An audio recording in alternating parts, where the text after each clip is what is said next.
go! Another day, another dollar, another Friday, another fan fiction Friday. Let's go! Okay, give me 2 seconds. Hi, Kat. How are you? I'm gonna give everybody a minute to, like, trickle in, I guess. I don't know. Also, I'm not doing anything. But also, yes, I am. I'm... Yes! Hi, boss. How is everybody? Trickle in. Yeah. This doesn't seem to be necessary. Everybody's already fucking here except for Grace. Interesting. She's late. But I'll be nice. And give her a second, because I just heard her door close. Wow, I missed my trash can very fucking badly. The website is up and running. Thank fucking God. So that's hot. I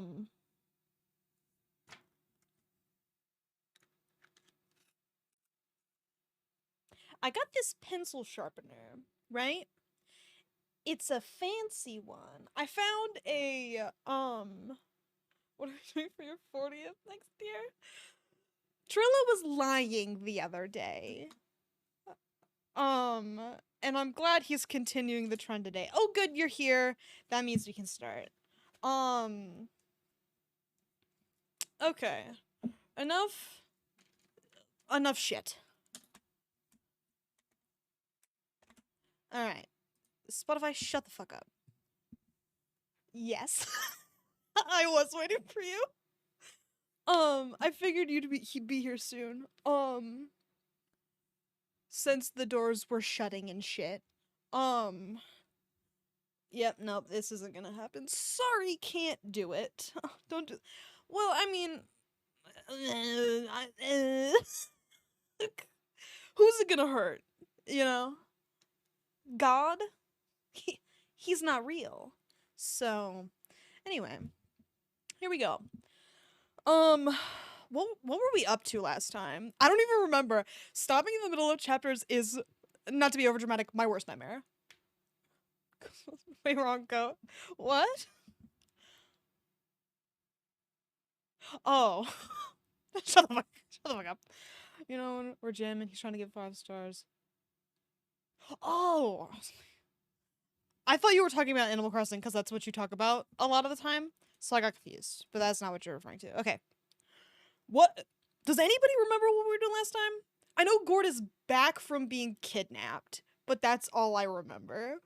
I guess we'll find out, because this line specifically is where we left off at. So, here we go.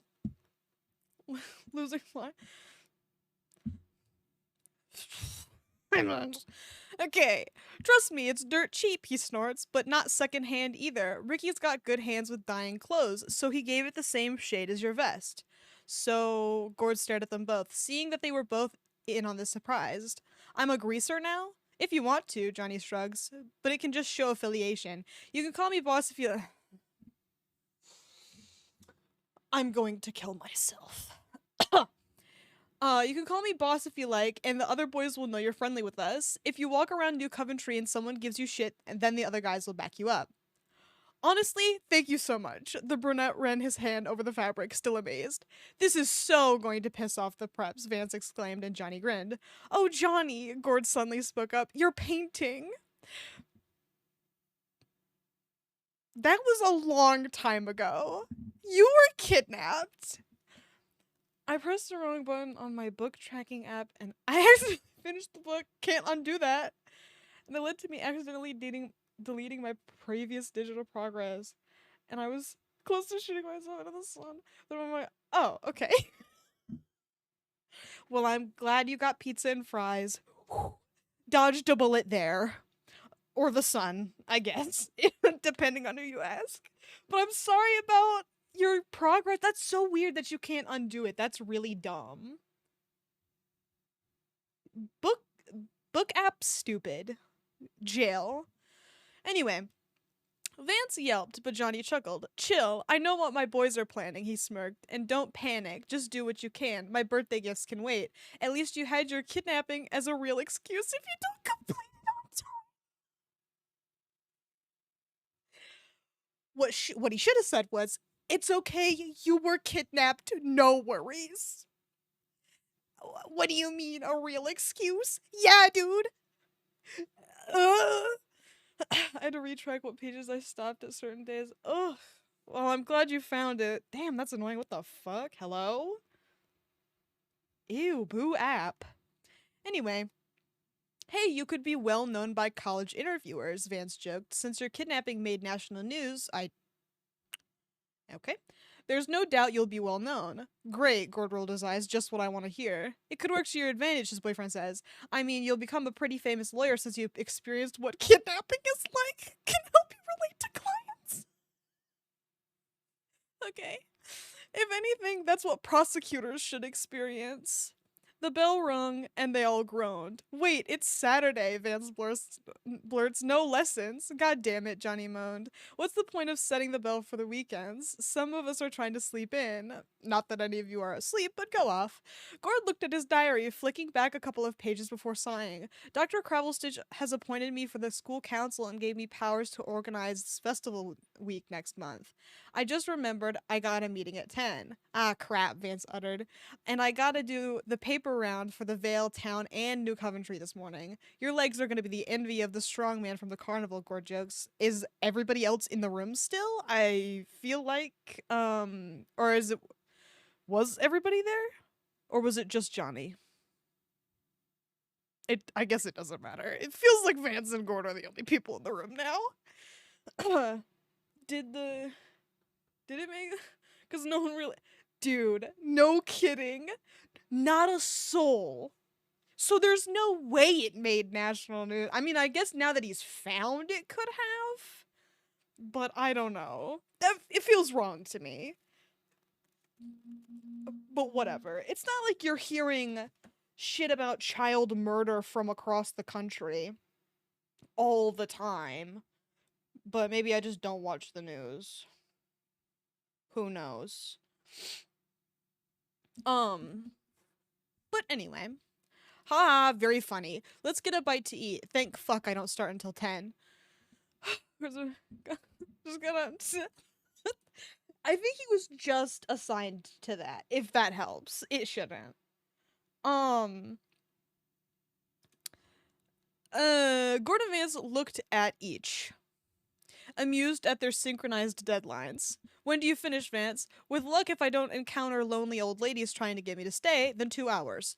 Same, assuming that everyone gets along with the ideas. That does not... Alright, cool. I tried. 10 o'clock soon arrived, and Gord entered the student council room wearing his new denim jacket. Petey Kowalski looked up at him with a friendly smile, while everyone else still engaged in conversation. Mostly nerds, non-click students. Lewis. Period. Angie and Beatrice. And Gord's here. Great, Petey spoke up cheerily as Gord sat beside Angie. Everyone, welcome to... Holy fuck.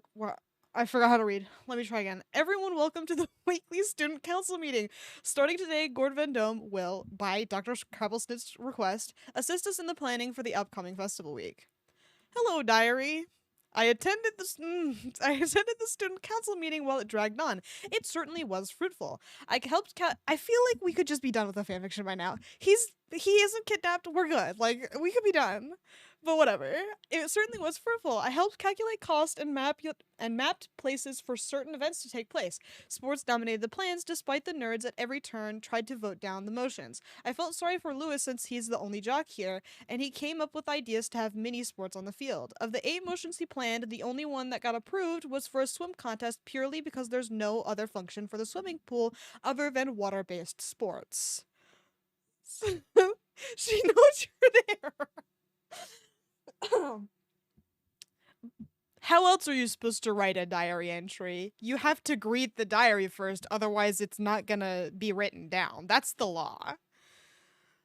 Angie thought of a fashion contest, but Beatrice shot that down, saying that catwalk models do nothing useful for society. Neither does your stupid periodic table. Angie would never say that. Okay, no, wait. Huh?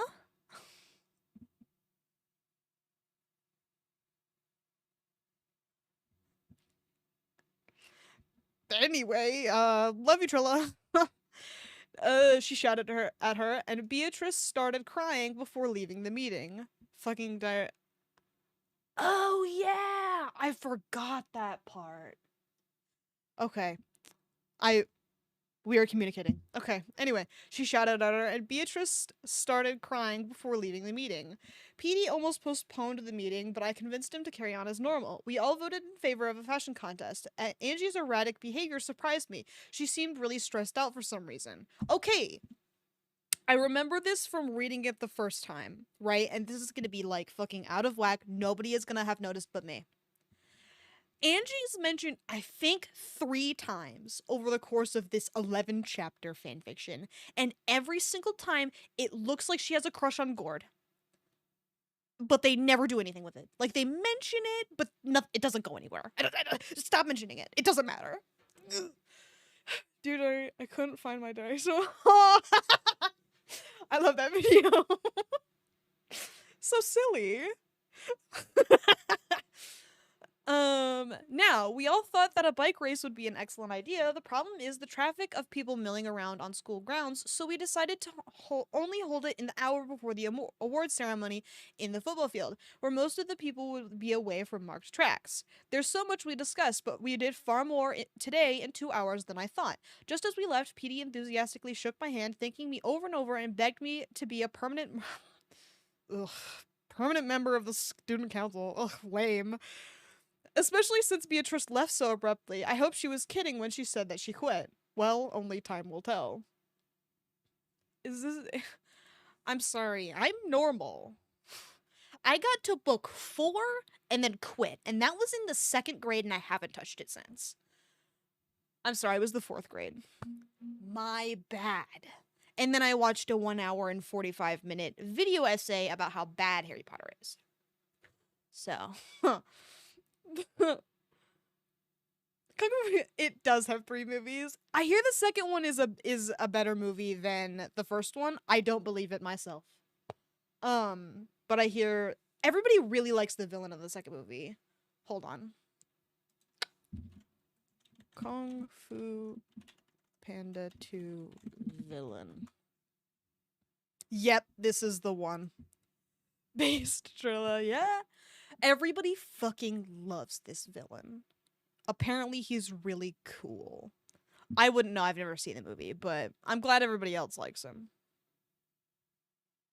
God. Love Kung Fu Panda. Anyway, he is cool. Who's the villain for the 3rd one? Villain, Kung Fu Panda 3.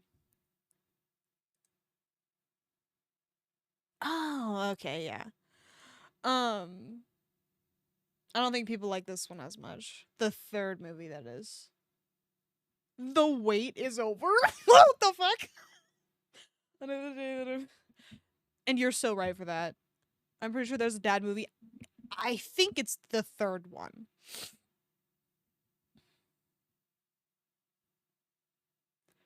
But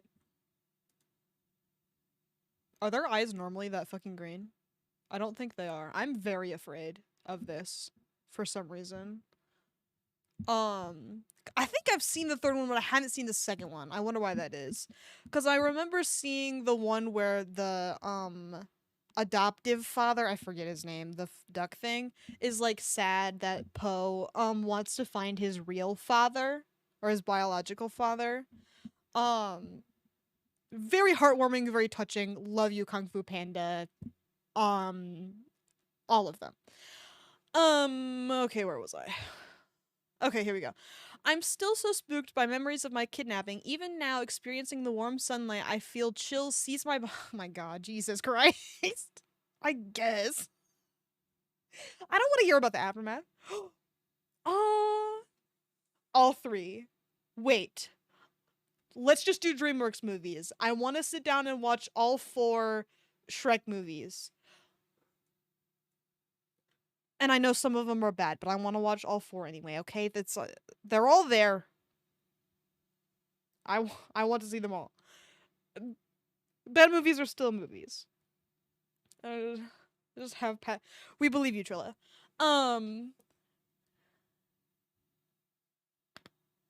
What the fuck? I forgot what I was saying. I'm gonna keep reading. Woo! Okay. I I feel chills seize my body as large hands seize. Can I have a cringe for 2 seizes in 1 sentence? Thanks. My upper arms, leaving imaginary bruises that still burst all the blood vessels and purple my skin. What the fuck? That was a crazy way to describe bruises. I know that's the accurate way to describe them, but holy fuck. Cringe? You should see. Someone buys it for $50,000 for me. Everyone's a rat. Yeah. Okay. In the hour and a half. Fuck. Okay.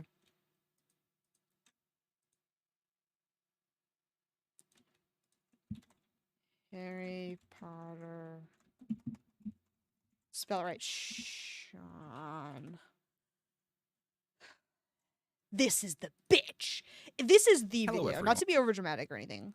I'm putting it in the Discord. If you are interested in almost 2-hour long videos.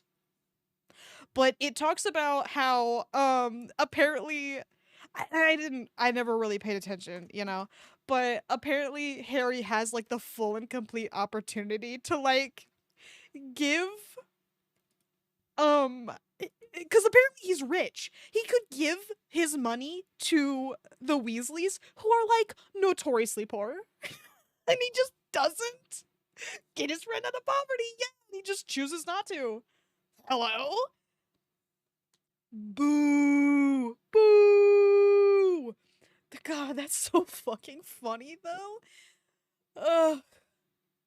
And like, you'd think as someone who was, I don't know, raised like a normal boy for, 11 years. I remember that part of the video too, which is absolutely fucking psychotic. I can't, like, isn't the fucking Ministry of Magic or whatever, it's like the villain for a good portion of the movie, or at the very least, they're unethical. And then he decides to become a part. God, literally insane. That's so stupid. Can't believe that shit. Like, oh god. But whatever. It's not my book series. I don't go there. I go to Gord school. I jumped out of my skin when Vance suddenly ran by my side outside the front door, and stupid me wouldn't stop hyperventilating. Poor guy almost shat himself. He got shit on the fellowship. Like the Lord of the Rings, is that what we're talking about? I haven't read that either. Okay. Just making sure. I'm hiding in my room. I could swear blind I saw the same car that the kidnapper used to take me away in the drive. Oh yeah, he hasn't been caught yet. I guess there is more we needed to wrap up. But god, they're doing it the most boring way possible. What the fuck? Just show me like a chase scene or some shit. Damn. Take me away in the drive past the gates slowly. I told Vance Gord's PTSD arc. Yes, let's go. I'm sure it'll be great. I'm sure they'll depict it very accurately and with love.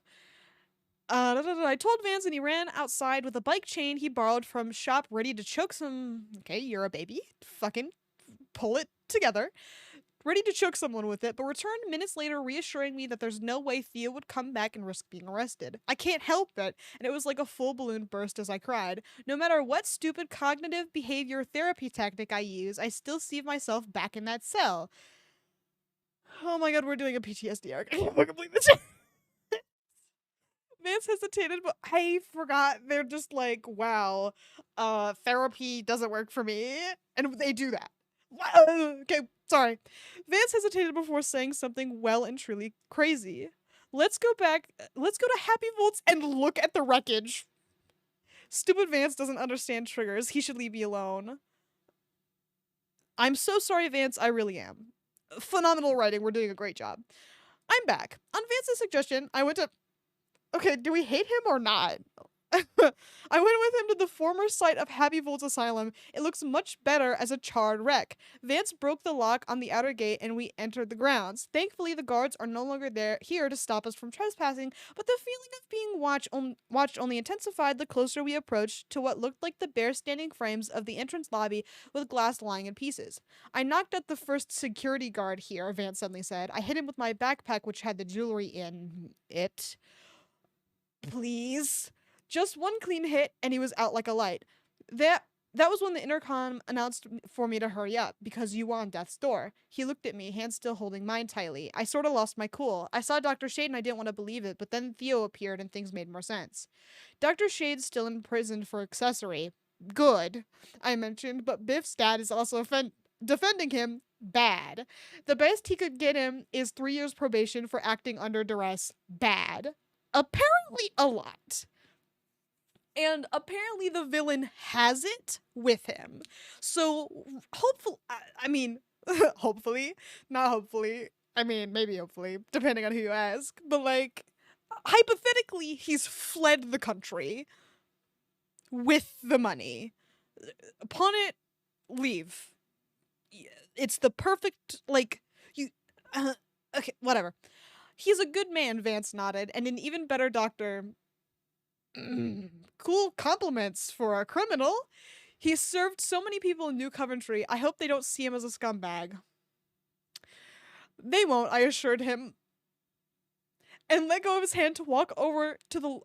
Oh. Walk over... Dude, I don't know, man. Over the large blocks of rubble, almost falling over. But then Vance followed me. What are we looking for? The place where I got held in. Okay. I explained, if I see it with my own eyes how damaged it is, then I might feel better. He said nothing but followed me until I stopped at where the C block used to be, only half collapsed as walls still stood since the fire department managed to put the flames out. My foot stepped on the cold floor, and the tapping noise echoed into the far reaches of my memory. Oh, jeez. I might have zoned out because Vance held my hand, whispering to me, asking if I'm all right. I took my hand away and walked down the smoked corridor in the cold shade that the sun has cast until I stopped outside the familiar cell door with 3 locks. The door was still left open, and the bag of IV fluid has long evaporated as the needle hung against the ground from the stand. The flat bed seemed to invite me to lie on it, but Vance's hold on my sleeve stopped me. I'm sorry. No, it didn't. Are you?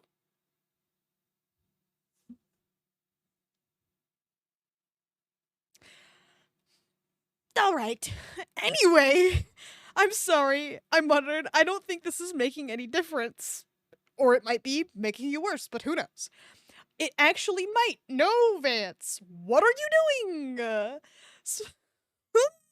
Vance spoke up with a smile and wound his arm around my shoulders. Because you can see that this place is completely done for. Nobody is going to be held up in here ever again, because he slowed and got his pocket knife out, starting to unscrew the tiny screws on the locks, letting the screws clatter God, this is so fucking stupid. Letting the screws clatter the floor, and the lock banged noisily near his feet. He turned to face me, slipping his pocket knife away. Because you can't imprison someone if there's no lock.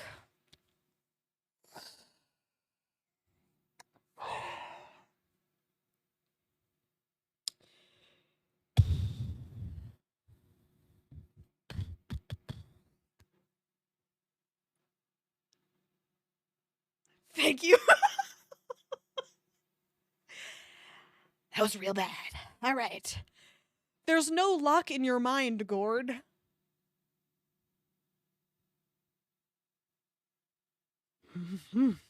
You can shut yourself, yeah, but there's no lock. There's only sticky hinges that you have. Oh my god. This is worse than the makeout parts.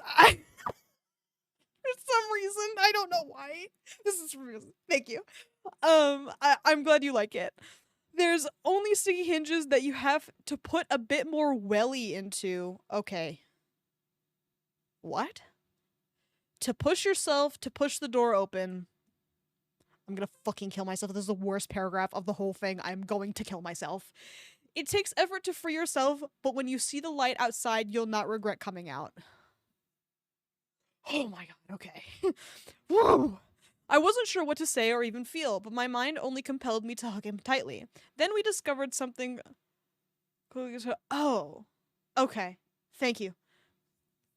Then we discovered something grisly as he stopped us from walking, putting his arm out to stop me and sniffing the air. Um, Sniffing the air? What are you, a dog? Whatever. Gord, he muttered, and his hand unsheathed his pocket knife. Stay close. What? I followed him to the completely dog thing? Furry?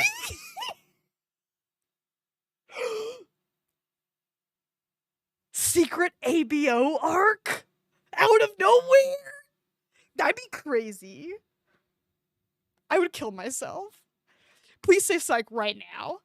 Okay, anyway, I followed him to the completely wrong block A, where my eyes caught a glimmer of something sparkly, and between two chunks of ceiling rubble, I picked up a diamond choker necklace. Vance, this is from my jewelry box. He was 100% focused on finding the source of the odd, gut-curling smell.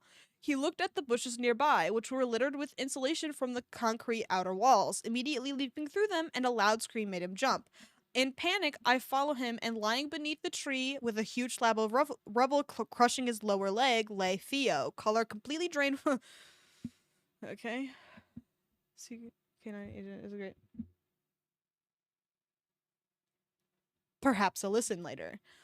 Color completely drained from his face as his tight grip on Vance's backpack remained like a vice. Help me. The villain? No. You're the bad guy. I'm getting you arrested. You're going to jail. He whispered, eyes extremely wide. Vance just laughed coldly. Maybe we kill him. That'd be cool. So you haven't fled the country, he chuckled, and even I thought that was dark of him. This is so much better. Well, we can just leave you to die for putting Gord in jail. No! Send him to jail! Come on! It's evident that the bad smell we detected came from a heavily infected wound under the slab. Dude, I don't know. Remember when Vance's mom was murdered by his father and then his father killed himself in front of him? That was fun. I forgot about that until just now. Dude, that's what I was thinking. Is like, didn't they go through the whole building? I mean, surely they did, because they probably needed to. I mean, they there's no way they suddenly accounted for everybody. This man that two children have found very easily. Yeah, after being the cringest you could possibly fucking be. Oh my god. Okay.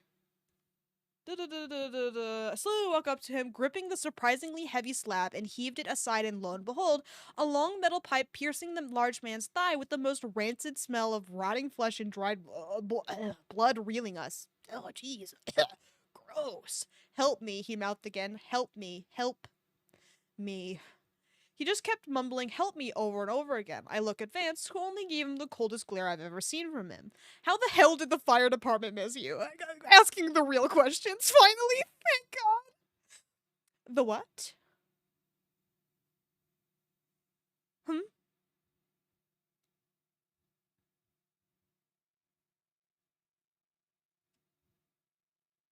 The what?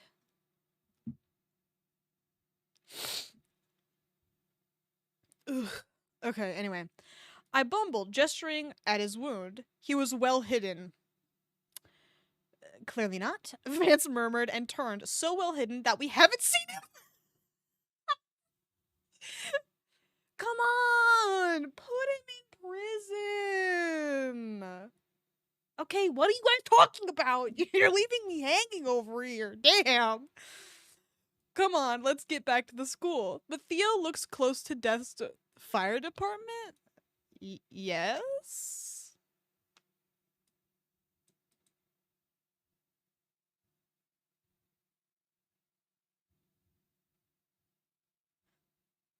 What's wrong with fire department? Am I dumb? Be honest. What are we wanting? I have no idea. I have moved on emotionally. Love you, Kat. Feel free to check back in at any time. We love you. Okay. Where was I? But Theo looks close to death's door. What should I have done? This man is the reason I have PTSD and nightmares. He's the reason that my exams this year will be affected negatively. Okay, interesting thing to be concerned about, but whatever. Yet I don't have the guts or will to leave him just lying there. Not when I'm planning to be a lawyer. I don't think this has anything to do with lawyering, but whatever. We have to call the police on him, I said, and he stared at me. Are you mad? Vance hissed closely and gestured to him. That scumbag hurt you, man. You could have died. I know, I argued, but I won't be able to live with myself if I just leave him to die. He's been here for days. He looked at me in pure disbelief, but then lawyers legally cannot. I feel like that's a lot of people that can't legally commit crimes, but apparently especially lawyers. He looked at me in pure disbelief, but then I grabbed his wrist and my gold bangle glinted. Thank you for letting me know. I can't. Oh, that's good. I'm glad there's at least one person who can legally commit crimes. That's good. Please, you know I'm going to be a lawyer in the future. If we got found out that we trespassed on this property, which now belongs to City Hall until development, my future could be negatively affected with a criminal That's what you're concerned about? I thought we were going the moral angle, where it's just like, well, I don't want to leave him to die like he left me to die or whatever. But no, we're just like concerned about our future. No one will care if you left him to die. He kidnapped you. No one fucking gives a shit. And also, you didn't do anything. You're just leaving. You're just like, oops. Didn't see you there. My bad. Oh no, trespassing. Huh? That's just whatever. Vance was breathing deeply, looking pretty upset, but he relaxed. So what do? He mumbled, looking at Theo as he continued to chant, help me. He has clearly gone delusional. We need to get him help so that he'll be prosecuted, I said. If you got that cell phone he gave you, we can go to the dorm, call 999. Okay, you do realize that this is in America, right? Like, this is taking place in America, in New England. Like, the fucking top half of the country. It's the hit game Bully from 2006. At least Google America. I mean, Jesus.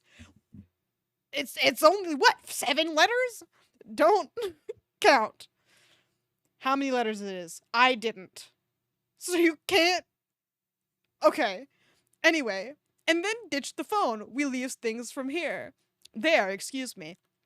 He breathed and held my neck gently before kissing my cheek. Genius. You were mad a second ago. Okay.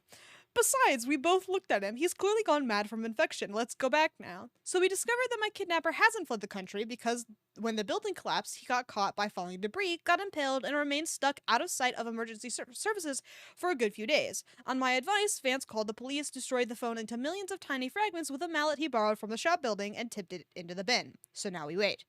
A few days have passed, and just as we silently considered going back to check if there's a corpse, okay, Hell jogged up to us, looking red in the face from running and the heat, handing us a photo of Theo being carried into an air ambulance.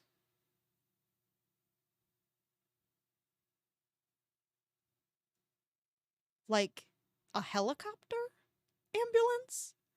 That feels a little unnecessary to me, but I don't know anything about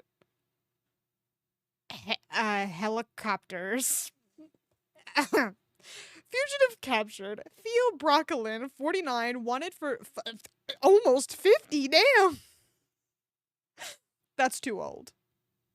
40s I would have believed, but that's almost 50. Please pull it together. Wanted for kidnapping of a minor and false imprisonment. Has been arrested for police after being discovered crushed beneath the collapsed outer wall of the former Happy Volts Asylum building, where he had attempted to flee with hundreds of thousands of pounds. We're in America. I'll fucking kill you. Okay. Worth of jewelry that was understood to have been used as ransom to free Gordon Vendome from imprisonment. Brooklyn is now in police custody awaiting trial, a situation that would not have been possible without an anonymous tip off given to the police. Ambulances are usually reserved for people who are...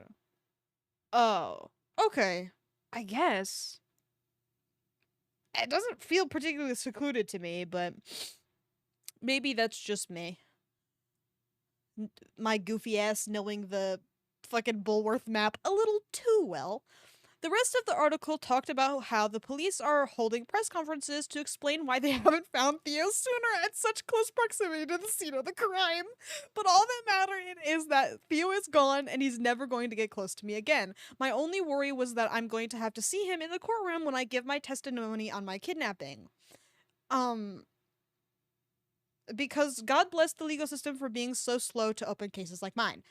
Wait, Vance gasped, pointing at me. You mean to tell me that this whole time your full name is Gordon? Hal snorted at a shocked face. Duh, come on, he laughed. Nobody would name their kid Gord. Then... Nobody would name their kid Gord then, that's it.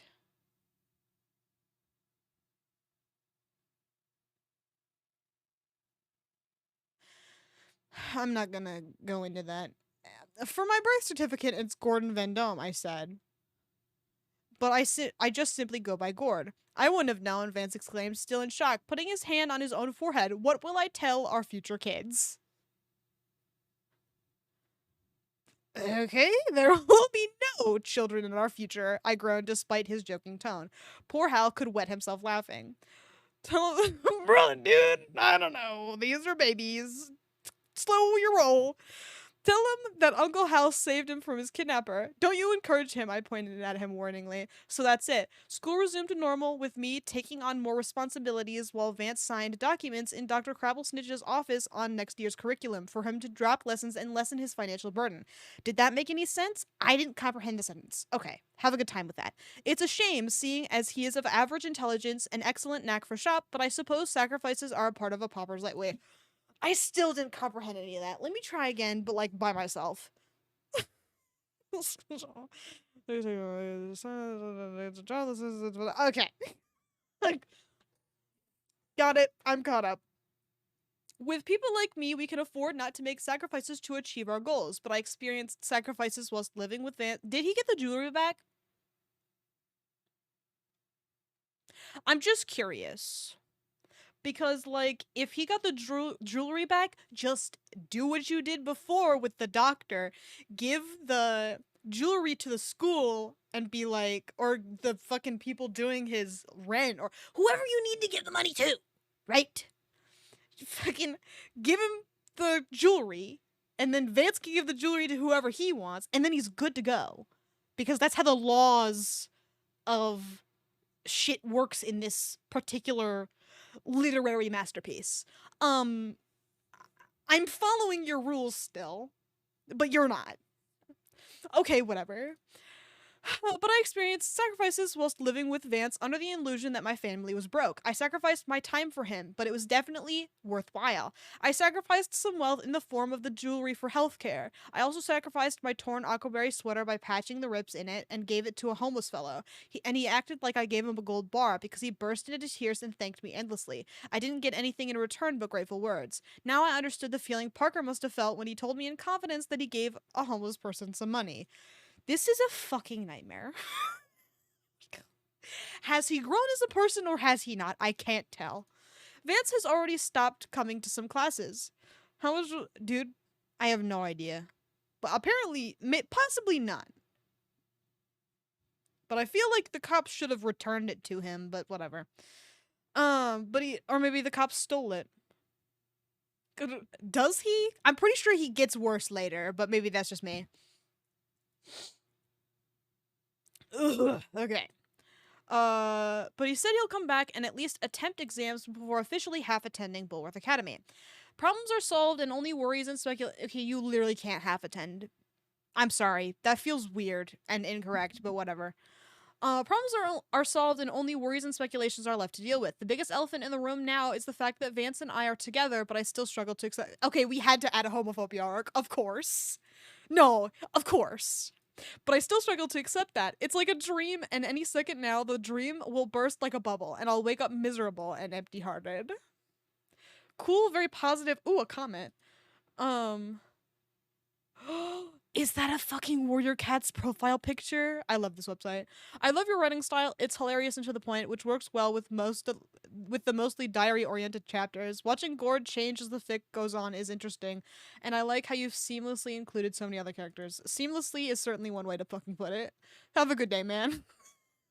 Okay. We're getting really close to being done. Okay, just kidding. This is a long ass chapter. That's not that's a lie. Yeah. So true, bestie. Okay. Months later, I stood okay, wait, did you write that in your diary? Be honest. Did you write months later in your diary? Because that's what it looks like. I have to get one of my bigger ones. Okay, anyway. I stood in front of my dorm room mirror, examining my hair as I carefully tried to trim it with Vance's hands guiding mine. Oh my god. Instructing me in that cool tone of voice where to line the gleaming blades until my ears are more noticeable through my short hair. It grew back quicker than I thought, but the new year has passed and it's been a few— wait, what the fuck? When did this occur?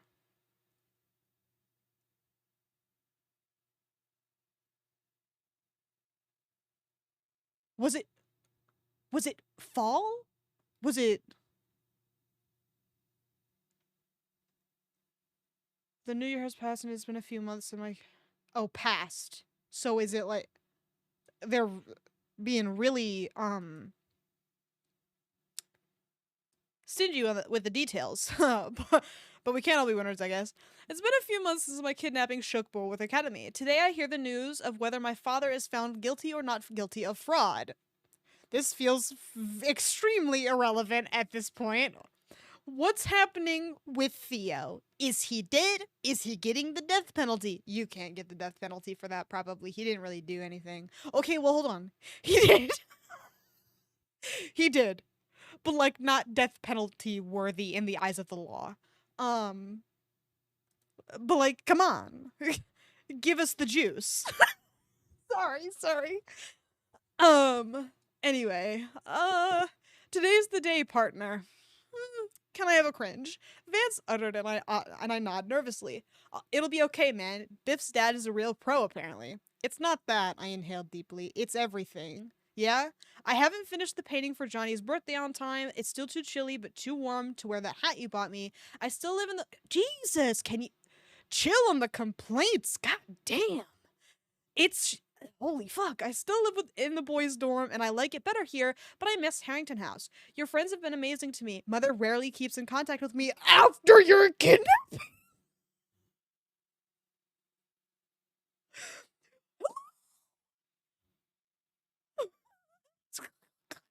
Oh. She was like just kicking herself not too long ago about how like it was all her fault because she didn't get in contact with him fast enough or some shit. And now she's just not talking to him anymore. Whatever. Okay, nope, it's fine. I'm not upset, you're upset. Plus, I'm worried that I won't get into law school because my grades had really suffered because you were kidnapped, bro. It's okay. He said nothing but wrapped his arms around me. I could see why you're worried, but I guess you just gotta take things one step at a time instead of jumping. I held his hand, which rested over my chest, and squeezed it. When do they announce it? He asked. 1 p.m., I replied, and checked my watch, ignoring the crack across it. Good thing it's free period. Can you— Of course, my lord. He jokes and kisses my knuckle. I'll go anywhere with you that serves food nearby. You and your bottomless stomach, I snorted, and we left for morning lessons. I managed to catch up on schoolwork, but even then things still throw me off place. Anyway, like modules and coursework that needs to— wait, what? I managed to catch up on coursework, comma, but even then things still throw me off place. Off place. Like modules— whatever. I can thank the gods that I completed the map of Bulworth in time for my geography, otherwise I have failed it. Though right now I presented a copy of my diary, heavily annotated of course, to Mr. Galloway, who whistled at the book of the pages I photocopied. Is this everything, he asked, and I nodded. Take a seat, Vendome, I'm gonna have lots of fun reading this. That feels weird to say, but okay. He was kidnapped. It's free period, but I thought I'd take the time to write in this diary again since I haven't written in you for months. Life's been sweeter now. Unfortunately, Vance started to drop out of some lessons to make tuition cheaper. He hangs out in my dorm a lot whenever he doesn't have any under the table work to do, but I have seen him reading my textbooks on subjects he no longer does while he thinks I'm not looking. I see strands of his hair being used as invisible bookmarks. That's really gross.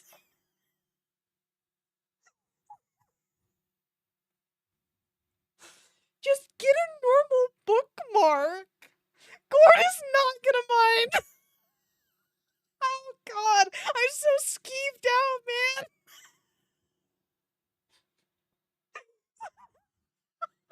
Who made that? Use a scrap piece of paper or like a string, which would have like the same like level of noticeability as a strand of hair. I would divorce someone. Dude, me too. That's nasty. Stop. Stop. That's so gross. Okay. Anyway, strands of hair. Ooh, fancy bookmarks. Hopefully not hair. I pray. Hopefully paper or something normal. Is it because you don't know how to read? Me too. Solidarity.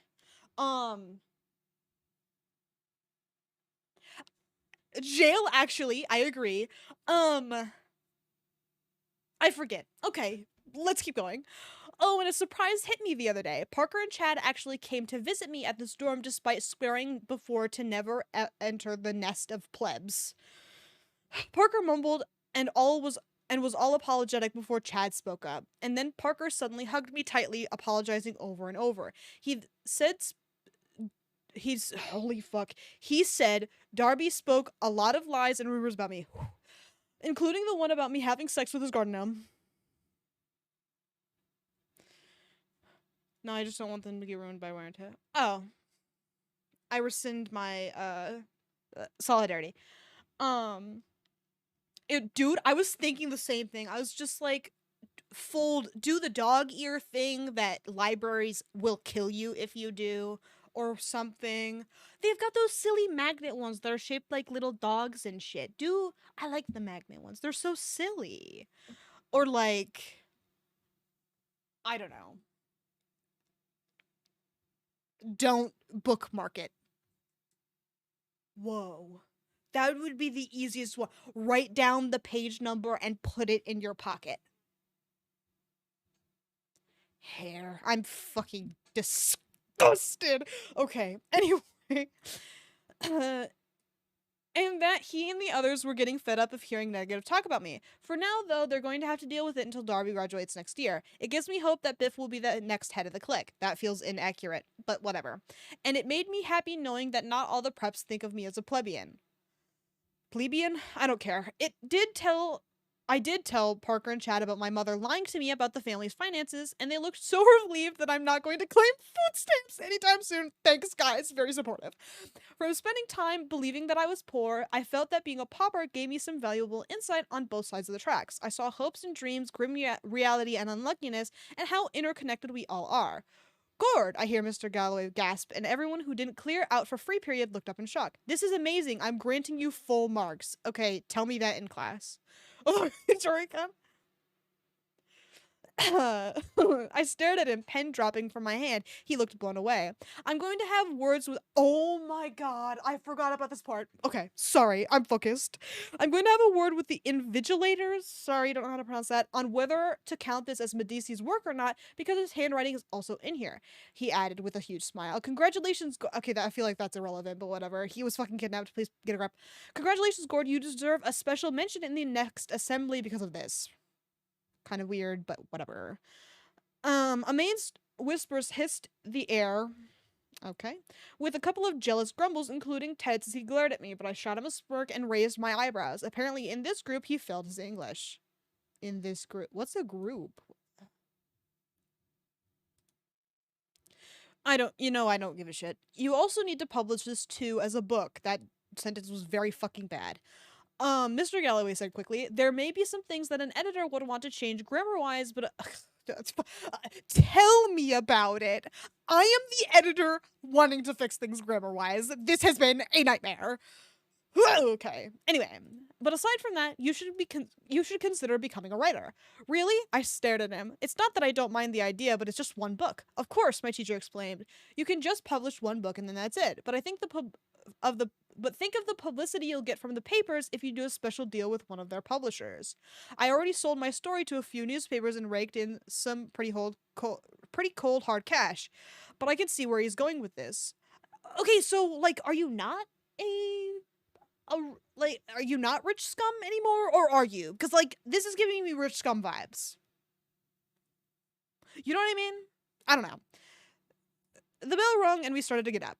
Okay, class, the next English lesson is the last day for you to submit your coursework before exams start, so don't dawdle and finish them ASAP. Become a writer, huh? I had fun writing this diary, but there's just so many intimate details that I left out that I wouldn't think it's interesting enough to publish for the public to read. There's just so many intimate details that I left out that I wouldn't think. Okay. Nobody wants to know about my flings with members of the same sex, especially my father. Yes! Homophobia arc, let's fucking go. I'm currently waiting outside the art classroom. The news of my father's verdict will be released at 1 p.m., but that starts at the same time as art class. I couldn't stop looking at the time on my watch. I'm getting anxious about this. My heart palpitations.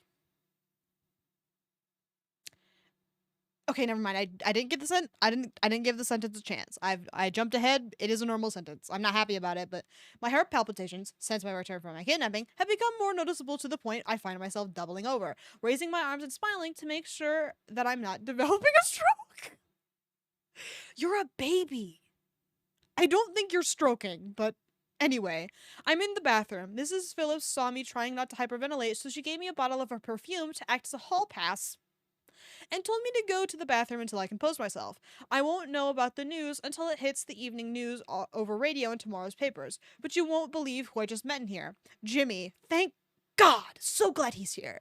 Are you skipping class? I asked him. Nah, it's not skipping if you already passed, he answered. As casually as his attire, jogging bottoms, trainers, and a hoodie. Stay classy, Hopkins. I passed the coursework as early as possible so that I can bum about in Bulworth.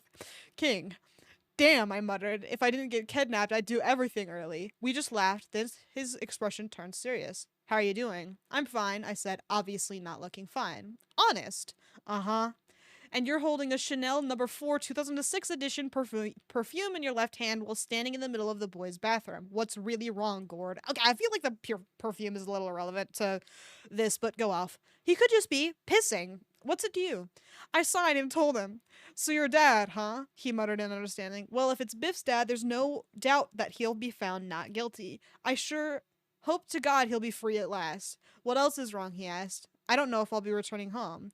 You will most likely. You gotta celebrate your father's freedom. But it's Vance, I blurted. We only just got together and now we're going to be apart for 3 months.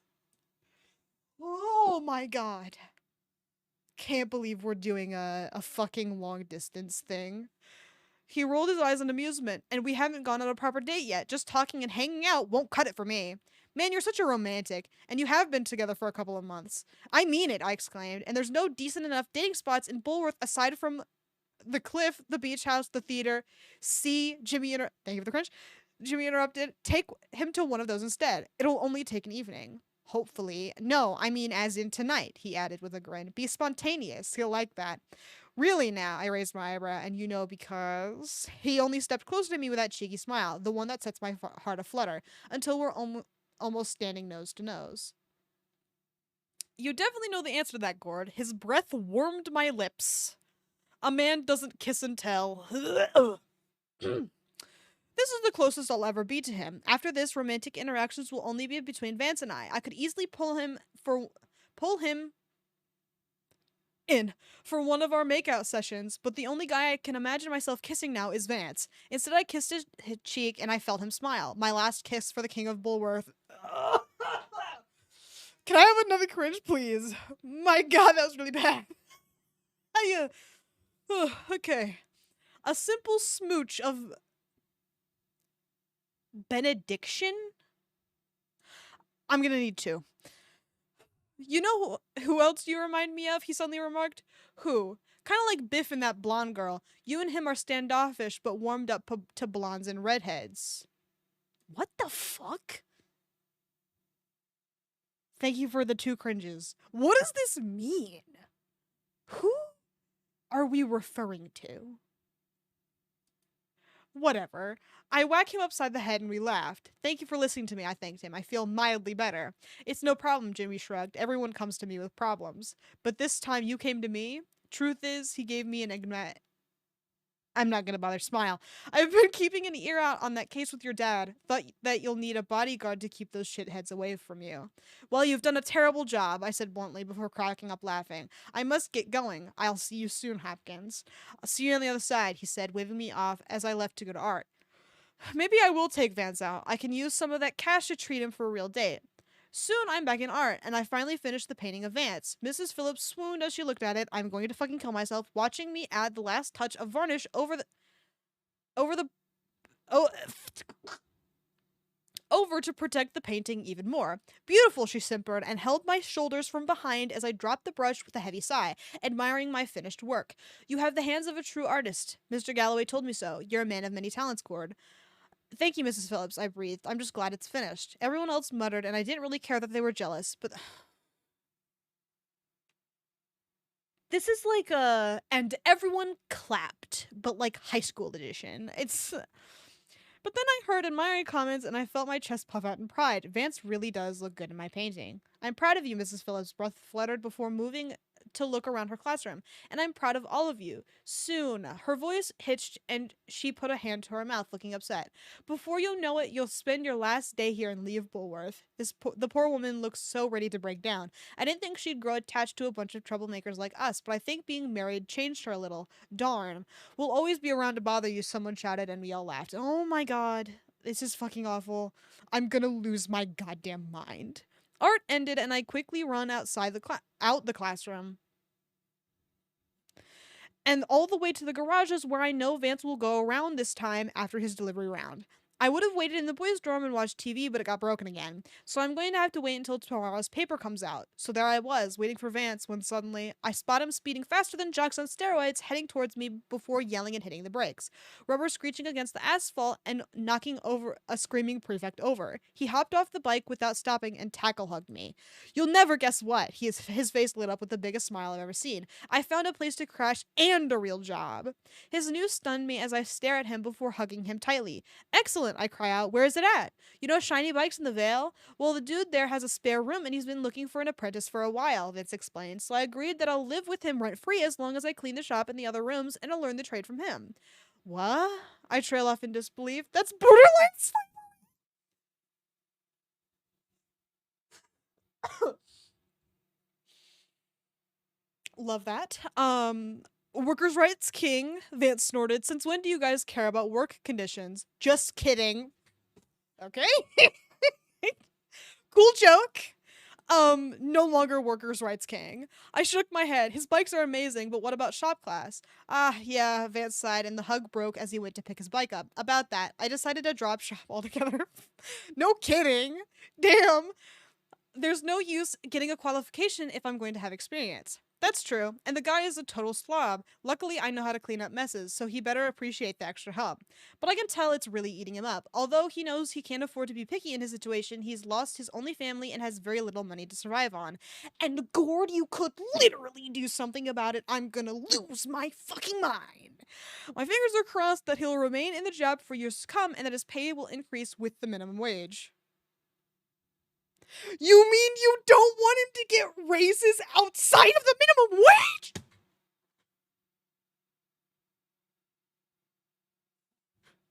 The socialist in me is fucking losing its mind. I'm losing my mind. Then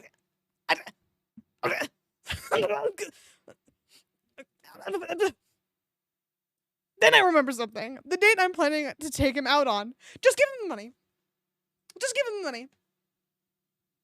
He saved you from being kidnapped. He didn't call the cops. He didn't complain about the pneumonia and like the fire breathing thing, the smoke breathing thing he did, and he saved lives, and you made him sleep on the ground, and now you're not gonna give him any money. You're gonna just take him on a date? Are you? Anyway, Vance, I suddenly said, how would you like to go on a date tonight? His face lit up in surprise. Oh my god, he looked so cute. Cute enough to give money to. Really? Tonight? He gasped, holding my arms. Oh man, where? You said you wouldn't go to the carnival ever again. Correction, you said that the carnival got ruined by Duncan. I corrected him, and it's not the carnival. Well, where to? Now I'm stuck. I've been You mean I haven't thought about? You haven't thought about it? God, this is the worst thing I've ever fucking read. I'm gonna lose my mind. I've been thinking of possible reactions so much that I forgot to consider where we're going. I must look like an idiot staring there gawping at him. The church graveyard? The graveyard, he muttered. What's there? Dead bodies? I joked quickly, but it's quiet. Barely anyone goes there. We can look at the dates and make it a contest to find the earliest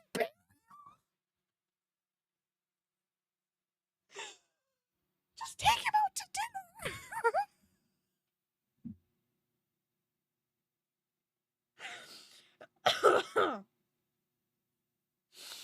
Oh my god, I can't.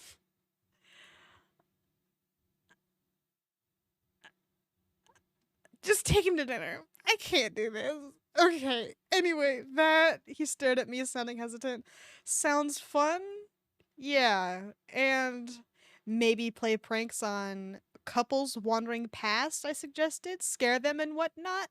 A smirk played his lips and his eyebrow raised. Oh, yeah? Yes, I burst, trying to sound confident. Graveyards are nice and quiet. You rarely have idiots at night, and it means no interruptions. He put his finger to my lips, and looking like he's trying so hard not to laugh. Oddly, I love the feel of his calloused fingertip. Can I have a cringe, please? That was really bad. You haven't made a plan, have you? Of course I have, I spluttered. It'll be very romantic. He lost it and doubled over laughing. I am very serious, I ranted, and he wiped his eye. Seriously, he wheezed. Thank you for the cringe. And slung his arm around my shoulders. But yeah, I'll go out with you tonight. Where? I utter. A casual walk, he suggested. We can just wander about and just go to dinner, man.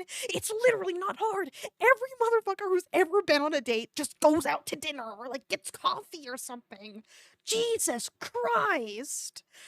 We just wander about in town, go to the theater before smooching at the cliff top, then sleep in the beach house while telling each other what names we're going to give our kids and how many dogs we'll keep in our little suburban house with this cute white picket fence.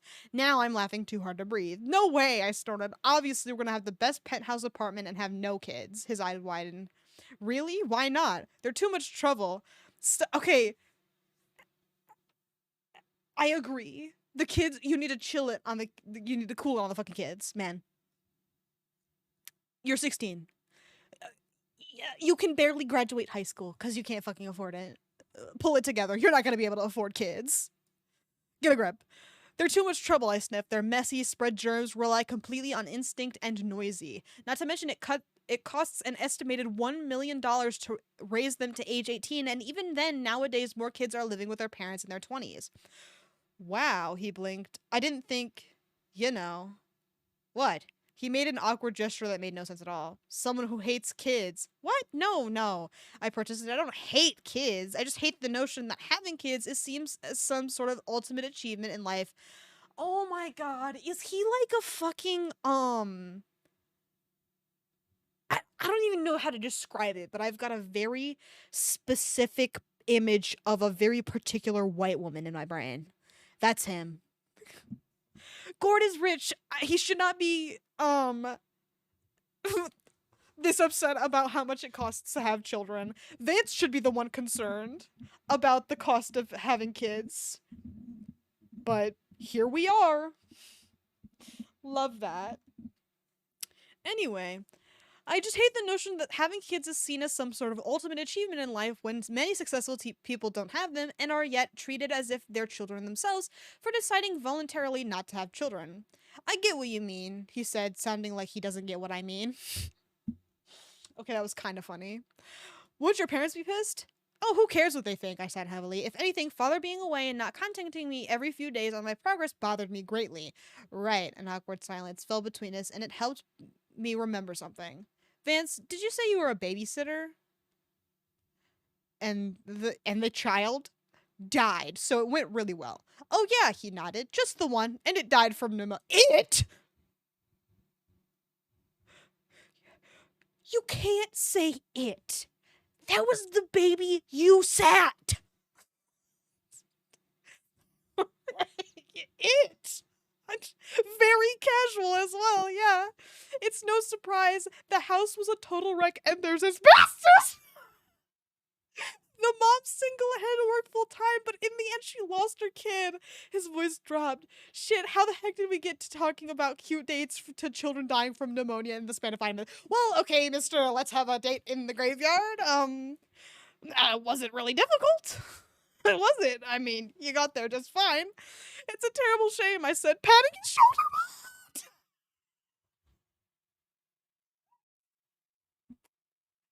shoulder. Damn shame about that kid. That's real sad. Let's go for that date. How about a movie first?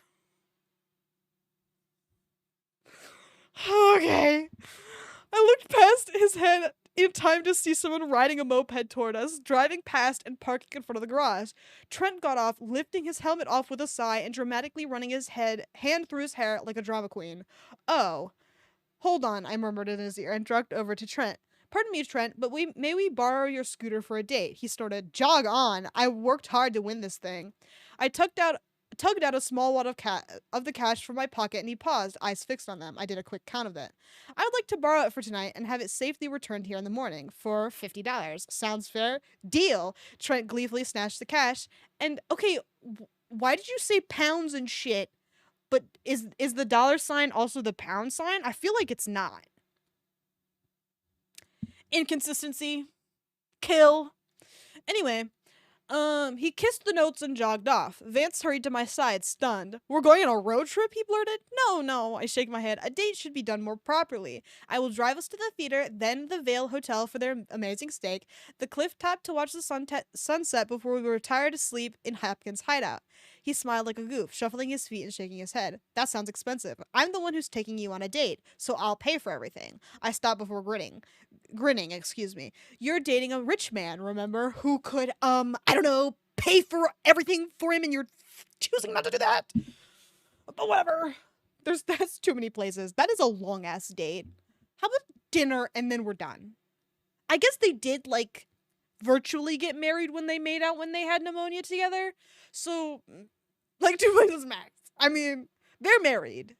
They're talking about children. So this is marriage, I'm pretty sure. But whatever. We agreed to come back here at 5 p.m. so that we can leave to go watch a movie, eat, then go to the cliff top. Okay, thank you. I heard the first time. Then go up to the cliff top in time to watch the sunset. Everything is timed, so therefore our date has to be perfect. Casual, but still picture perfect. I'm already only wearing my black trainers and trousers, a white button-up shirt, and my denim jacket. It didn't do anything to my hair apart from I didn't do anything apart from okay. I didn't do anything to my hair apart from combing it back just so that it doesn't go all over the place. Whoo, made it. But then I realized that I'm starting to look even more like a greaser before, a well-dressed one. It's fucking lame as hell. Doors knocking, gotta run, wish me luck. On the date? I thought you were on it. Whatever. Mr. Galloway has once told me that when I'm writing a diary, I keep alternating between tenses. It's true, but at the same time, it's accidental. Are they fucking explaining away their grammatical issues? In chapter fucking 10? Okay, whatever. I may have used past tenses, but I couldn't help but use present tenses too. 5 p.m. arrived, and Vance and I made our way to the garages. Dude, no kidding. Like, it's a diary entry. It all should have been written in the past tense. And then if you wanted to do present tense shit, you should have done it in the not italics sections. That's literally typed out a paragraph. but deleted. Oh, but now I want to hear the paragraph. Boo. Boo. Anyway, and Vance and I made our way to the garages where Trent's moped is parked. We didn't have helmets, but just in case we got stopped, I brought enough money. I just don't have to criticize this on it. I do. It's my favorite activity. I live for it. Dude, what are we even gonna do? This is chapter 10, and the chapter 11's really fucking short. I'm so sad. I don't want Gord to be over.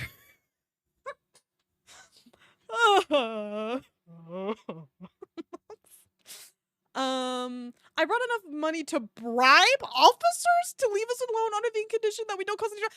Dude, just buy helmets. Huh? I'm sure the cops will, like, I don't know, take the same amount of money, if not more. So just sorry, you're right. Okay, you gonna drive? Vance asked, and I sat on the seat with a yeah.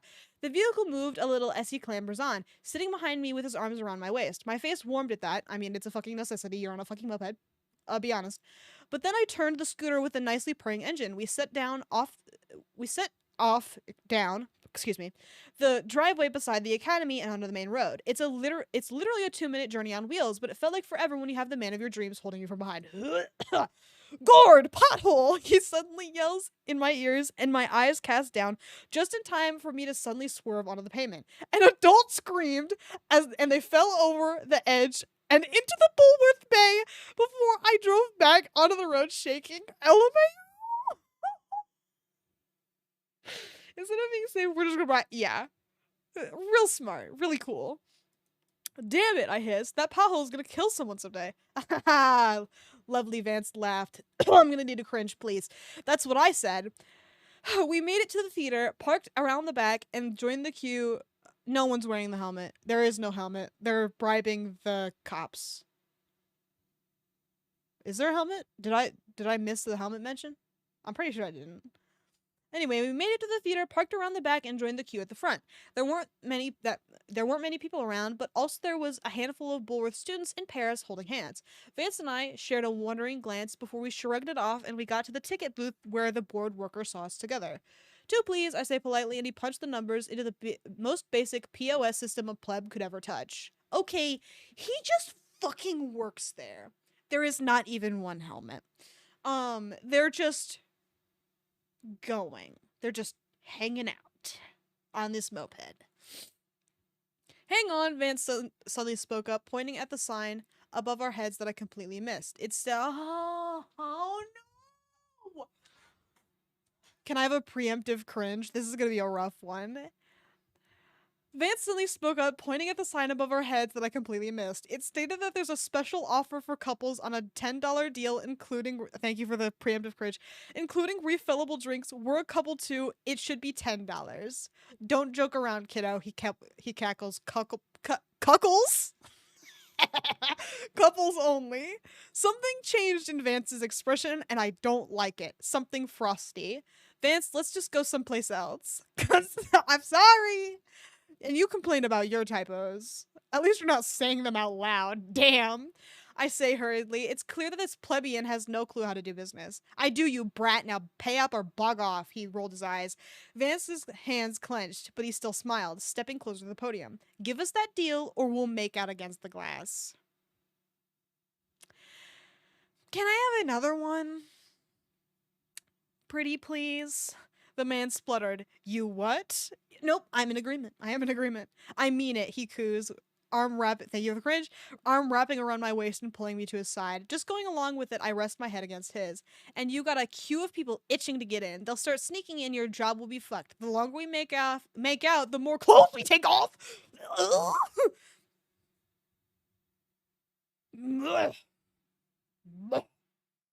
Absolute disgust. This fanfiction made me homophobic.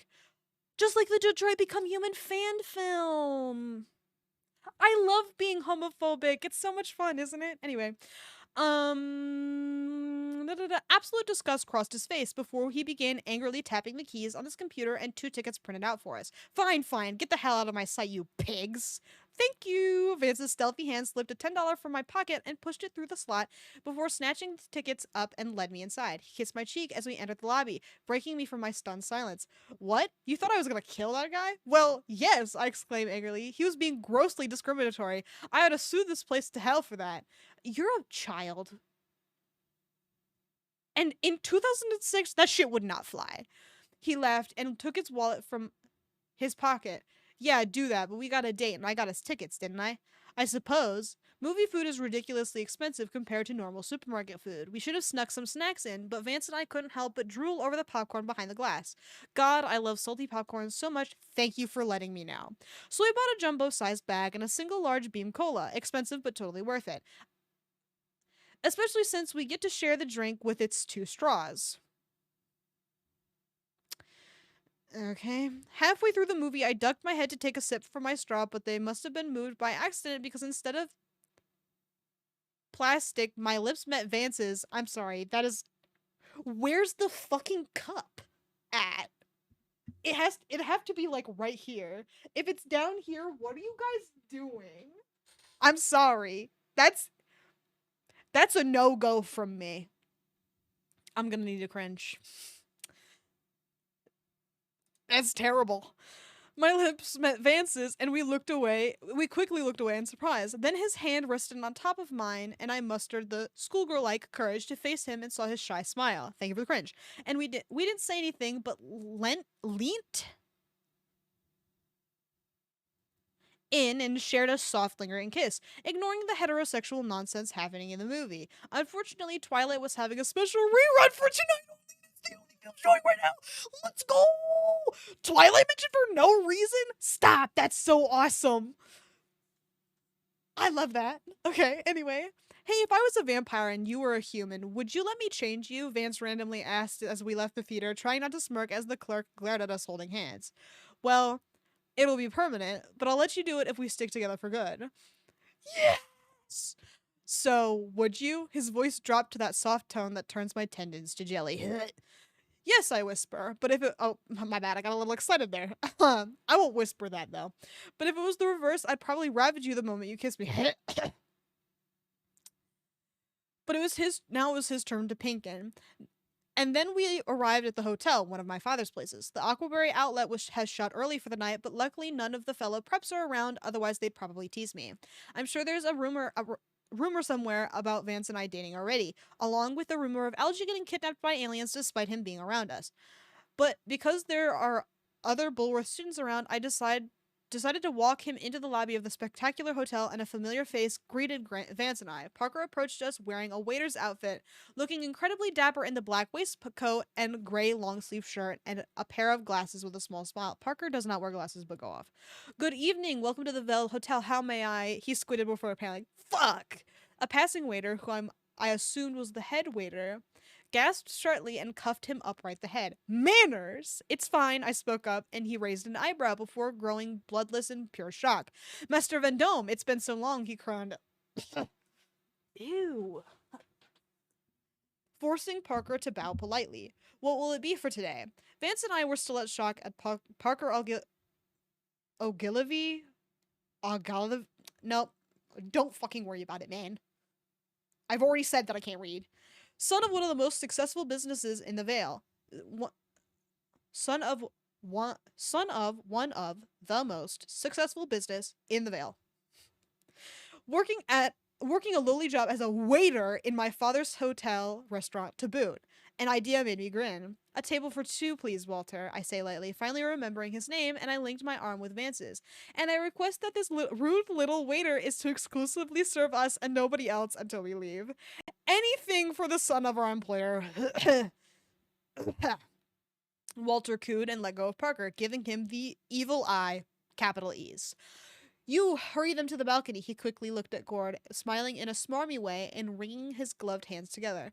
Any particular view, young Gord? View? Vance whispered. I chuckled. The Atlantic view, please. Oh, Jesus. So with that, Parker quietly led us further inside the hotel to the elevator, taking us to the vacant penthouse suite and opened the veranda. Okay, I'm sorry. I thought we were going to, I don't know, a fucking restaurant? Are we going into a room to get room service? That's the dumbest shit I've ever heard. Whatever. Um, taking us to the vacant penthouse suite and opened the veranda doors for us, presenting a lovely whitewashed balcony with a cushioned bistro set in full view of the Vale's shops, rooftops, the ocean, the lighthouse. And the lighthouse, if you don't mind my saying. Whoa, I heard Vance whisper. Forget the cliff top. We can see the sunset just perfectly here. I turned to Parker, knowing it's safe to break character. Parker, what are you doing here, working as a waiter? He turned red. I'm doing this because it gets me away from home, and I actually enjoy being a waiter. Dad's not happy about it, but then again, he doesn't agree with a lot of things. Just that? Vance spoke up, crossing his arms, because from what I heard, you said the jock's on Gord. Didn't want to get your hands dirty then, but you're getting them dirty now? His eyes turned downcast. Honest, he spoke up guiltily, looking at me pleadingly. Gord, I really am sorry for that. I hit a bad patch with my dad at the time and thought it would cheer me up to see someone get beaten up, but it only made me feel worse. Okay, thank you, Parker. That's really cool. It's fine, I sighed. Now take our order and we will forget what we saw. We will forget that we saw you here. Parker's such a little freak in this. We sat down, taking only a minute to look through the menu before I looked up at Vance, who slowly grew more dismayed. Prices. Gord, I know you like this hotel, but these are really expensive, he protested. Why not go for the burger joint? I'm still a rich guy, Vance, I said sternly. Ordering a steak is like ordering a bag of peanuts. He's a fucking psychopath. Got Parker mixed up with Duncan. And there is no shame in this because both characters were important, but in the beginning, and then mentioned minorly, and then didn't matter. And then they do suddenly. But whatever. Well, oh hey, spaghetti, he suddenly murmured as he peered at the menu again and an idea hit me. Oh my god, please don't do it. I'm gonna need a preemptive cringe, if you do not mind. Parker, I suddenly spoke up and he whipped out his pen and paper. One large spaghetti and meatballs, please, with some mozzarella. Gord? How cute. Vance looked so excited. Yes, that sounds perfect. And drinks? Parker asked lightly, and Vance grinned. Hey, how about some wine? He joked. But I smirked and held up 2 fingers to Parker, and the redhead's mouth dropped. Ain't it illegal for this hotel to sell alcohol to micers? Not if I bribe our waiter and he doesn't get noticed, I explained lightly. Pushing a 20, and Parker's hand hoovered it, into his waistcoat pocket. And besides, we'll only have one each. No getting drunk on the first date. Damn, Vance whispered incredulously, shrugging his jacket off. I feel overdressed for this place, too. I take my jacket off, and Parker hung them on the fancy ornate coat hanger by the balcony doors. He left, and we smiled at each other. So, he said casually, leaning back in his chair, a prep dating a greaser, huh? Dude, we've fucking been over this. This is like old news. Like, this was like chapter 3 shit. I have moved on emotionally from that. No need. You guys should have too, realistically, but go off. Uh-huh. Next thing you know, it'll be a dropout and a nerd. We laughed at that. Are you enjoying this date? I asked him. Heck yeah, he burst, gesturing out at the view, fingers parting to feel the light breeze. Who else is gonna get us a view like this? Other preps, I answered, and he snorted. I don't see myself snogging any of the other preps. Pinky's already taken, so she's a no-no. It's an expensive place. No, it's okay. Yeah, that sucks. Literally, that's what it looks like. I want to learn so bad that I'm pulling my hair out to use it as a bookmark in your books. And you're not doing anything with that. Whatever. Just mansplain, manipulate, male wife your father into being like, this is the guy who saved me. We have to get him back to school. Or otherwise I'll throw a temper tantrum or something, you know? Like, you've got rich parents. Get a fucking grip and use them. Okay? They clearly don't give a shit about you, so steal their money. I don't understand. I remember the times when I made out with her in my first year at Bulworth, even when she was already betrothed to Darby, and I sweat nervously. Yeah, I hear that she's a noisy kisser and that she wears her mom's perfume. Yeah, well, thank God I don't share the same apartment block as Lola, Vance chortled. Otherwise, I'd wear earplugs every night. Apparently, Johnny sleeps at her place because he works late nights at the gas station, and is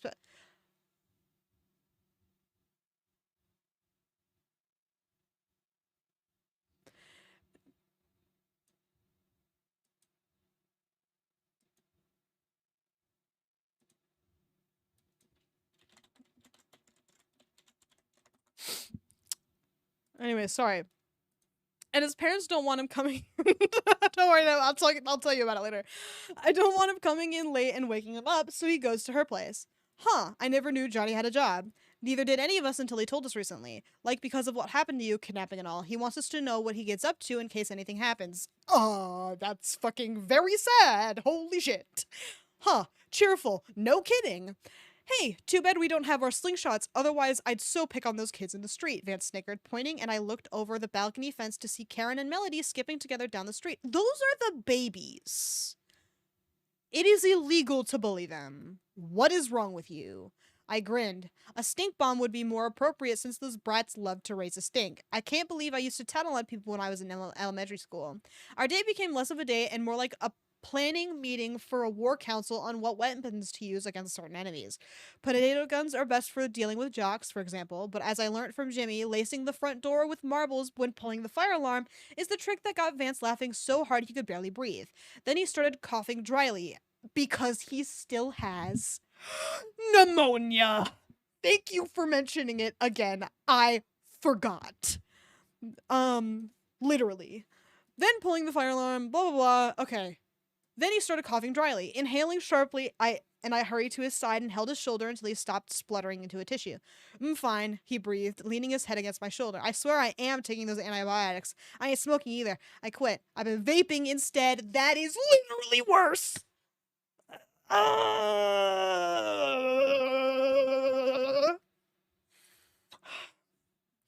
I'm getting a grip. I am getting a grip. Or am I? Stay classy, Vance. Or die. He's gonna die. Okay, anyway. At least you're getting better. He shouldn't be, considering he's fucking vaping. Also, vaping didn't exist in 2006. I said and sat down, but our hands remained holding each other across... Fine, I'll let it slide. Across the bistro table, and our eyes moved from them to our faces. Before we could kiss, the door clicked open, and Parker pushed a trolley beside us. Here it fucking comes, with a steaming bowl of spaghetti and meatballs, and sitting on a silver plate set, a grater and a block of mozzarella. I feel like it should be Parmesan, but go off. Excellent timing, Vance said in his most poshest accent, and I almost pissed myself laughing. Parker tried not to grin as well as he put the bowl between us and stuck 2 forks in. How much cheese? He asked politely, holding the grater and cheese above the gorgeous-smelling pile. I didn't like pile. In reference to a meal, but go off. It was like, yeah, maybe don't vape. I don't know. That's just me. I'll tell you when to stop, Vance spoke for me, and he began to grate the soft cheese, watching the many fibers of mozzarella cascade over the sauce, the mounds and stringy figures. Dude, it's spaghetti. It is not that deep. You do not need to do that. It's spaghetti. Slow down. All right. Really weird. Okay, stop. And now the whole fucking thing is covered in nothing but cheese. You may leave, Jeeves. That's too much, I hissed in horror. It looks like an abomination that Italy exported because Mussolini himself pissed on it and declared it the food of the master race.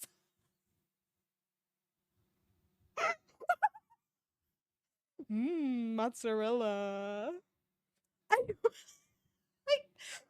Mussolini.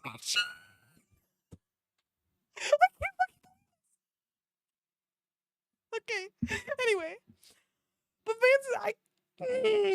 Vance's eyes practically sparkled. It's beautiful, he whispered, taking his fork out from the side of the disorganized pile of catastrophe. I love mozzarella, and dove right in. Fuck you, Gord.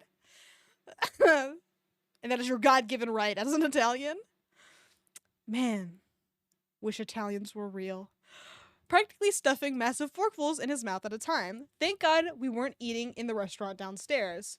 Leave some for me, I complained and started eating, albeit more delicately. Twisting the strands and actually savoring the food, unlike the unfabulous beast opposite me, gorging like he hasn't eaten in days, and he might not have, because he's extremely poor! I can't believe you keep forgetting! Anyway, his eyes almost rolled to the back of his head. This tastes so good, almost like how Mama used to make it.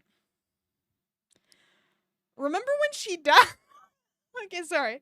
That made me remember seeing a pot of dried spaghetti in Vance's old family apartment. Of course. We should come back here another time then, I suddenly spoke up after swallowing a meatball. Not whole, I pray.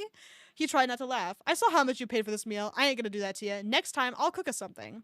Somehow the thought of Vance cooking made me smile. I wonder what food tastes like when made by a pauper with passion as opposed to food where all the ingredients are coldly calculated. Okay, whatever. I'll look forward to it. But halfway through the bowl, when I can finally distinguish the don't do it, man.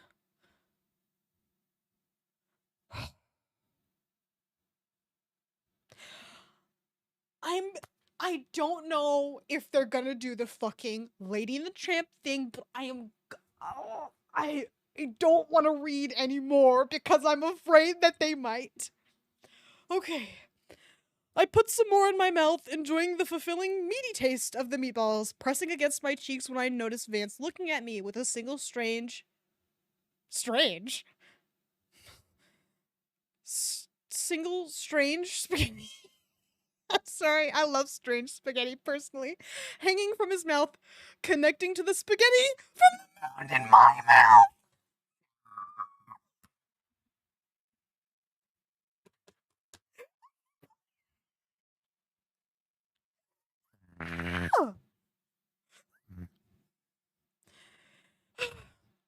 His lips curved into a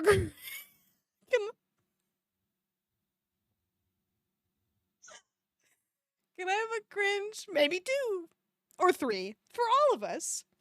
And if Trill is still here and he wants one too, four. I silently shook my head, but he only smirked and nodded. No! No! Acknowledge and agree?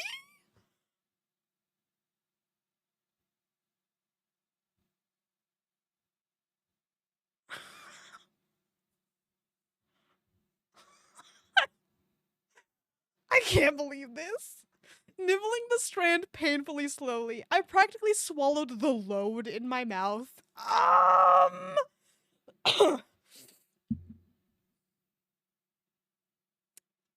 I have another cringe? Please and thank you. Readying to cut the connection, but rolled my tongue to keep it in my mouth, and it acted like a lasso from how it seemed to draw him closer with my unspoken command at my mercy. At my mercy. I'm going to throw up, man! Chapter 10. His chair screeched a little as he stood up to lean closer. How to learn to unread. How to forget. Forget everything you know. How strong is dude? I have no idea, but I'm losing it. Closing his eyes and tilting his head before I moved to meet his lips.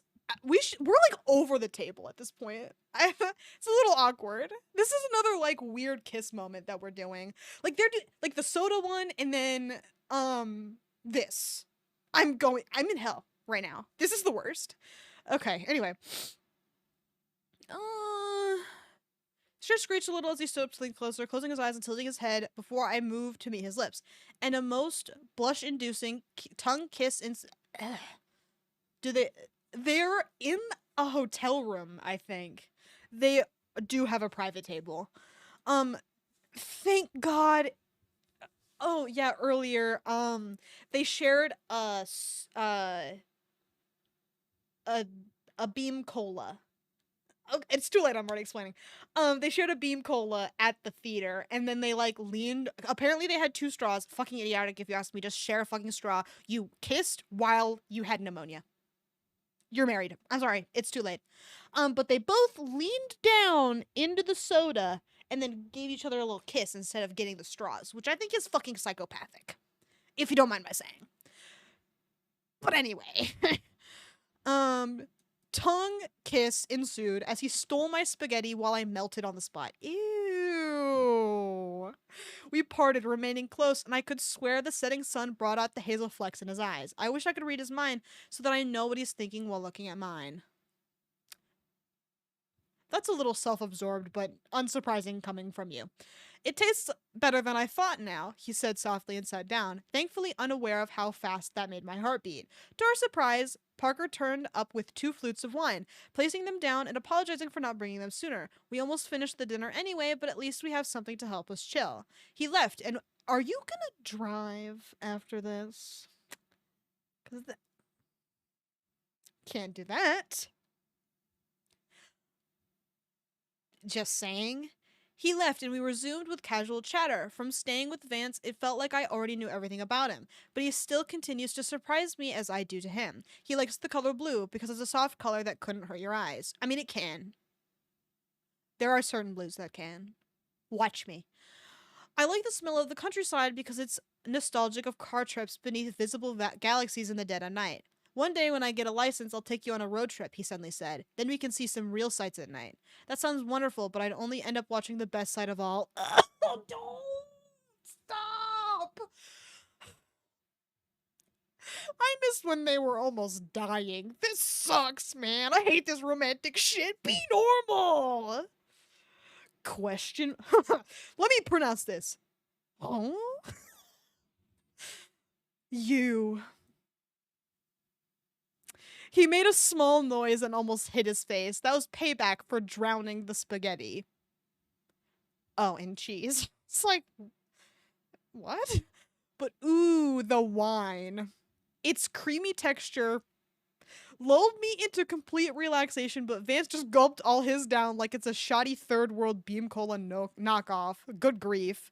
You still not finished with that? He said expectantly, eyeing the glass in my hands. I sigh and slurped it all down. No point in going slow. Alcohol is going to have a similar effect no matter how fast you drink it. At least I'm savoring it. And Vance, when he held my chin and kissed me again, properly they do they? I hope so.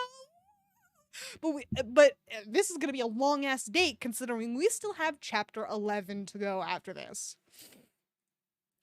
When he held my chin and kissed me again, properly savoring me, and half sitting on my lap. I must ask Parker what percentage the alcohol was in that wine because one simple glass shouldn't have gotten us falling into an intense makeout session with hands dangerously close to stripping each other bare on a public balcony. A public balcony?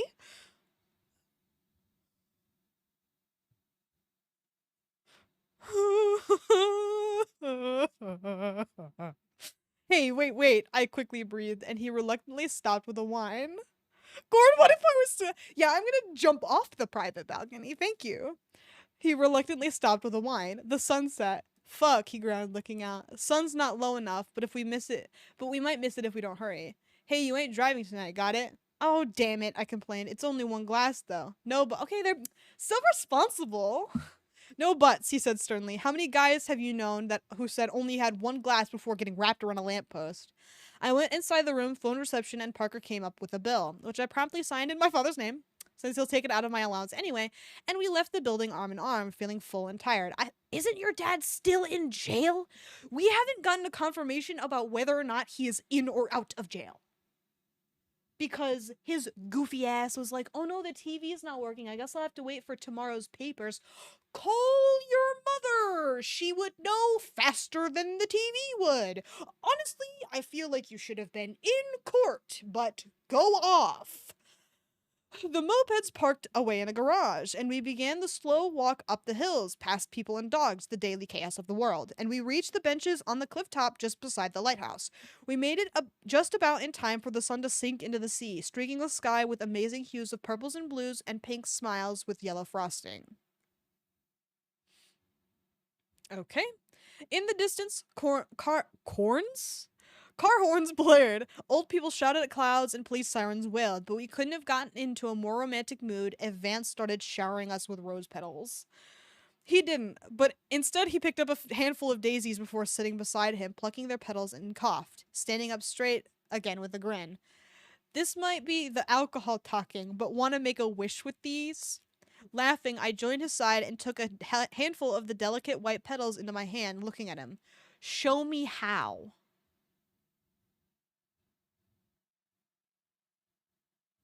Old man yells at cloud in the news. It's in the newspapers. I can't. Okay. So you wish in your mind and then blow these away so that the wind will carry your wish. A little childish, Vance. Honest, he chuckled and turned to the fence, keeping his hand clenched.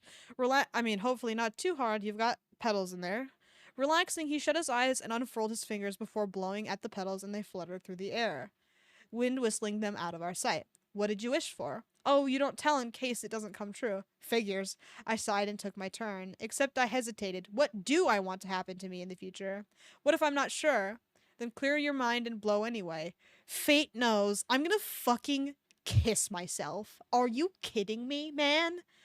Th- Vance has been weirdly lame this chapter. Like the fucking lock one, the lock bit.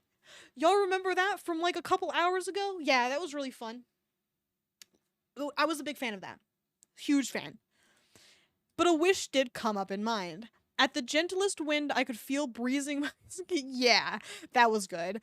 I could feel breezing my skin. I blew the daisy petals from my palm and watched them ascend into the sky with a suddenly gust before they vanished beyond my range of vision. I wish they both died.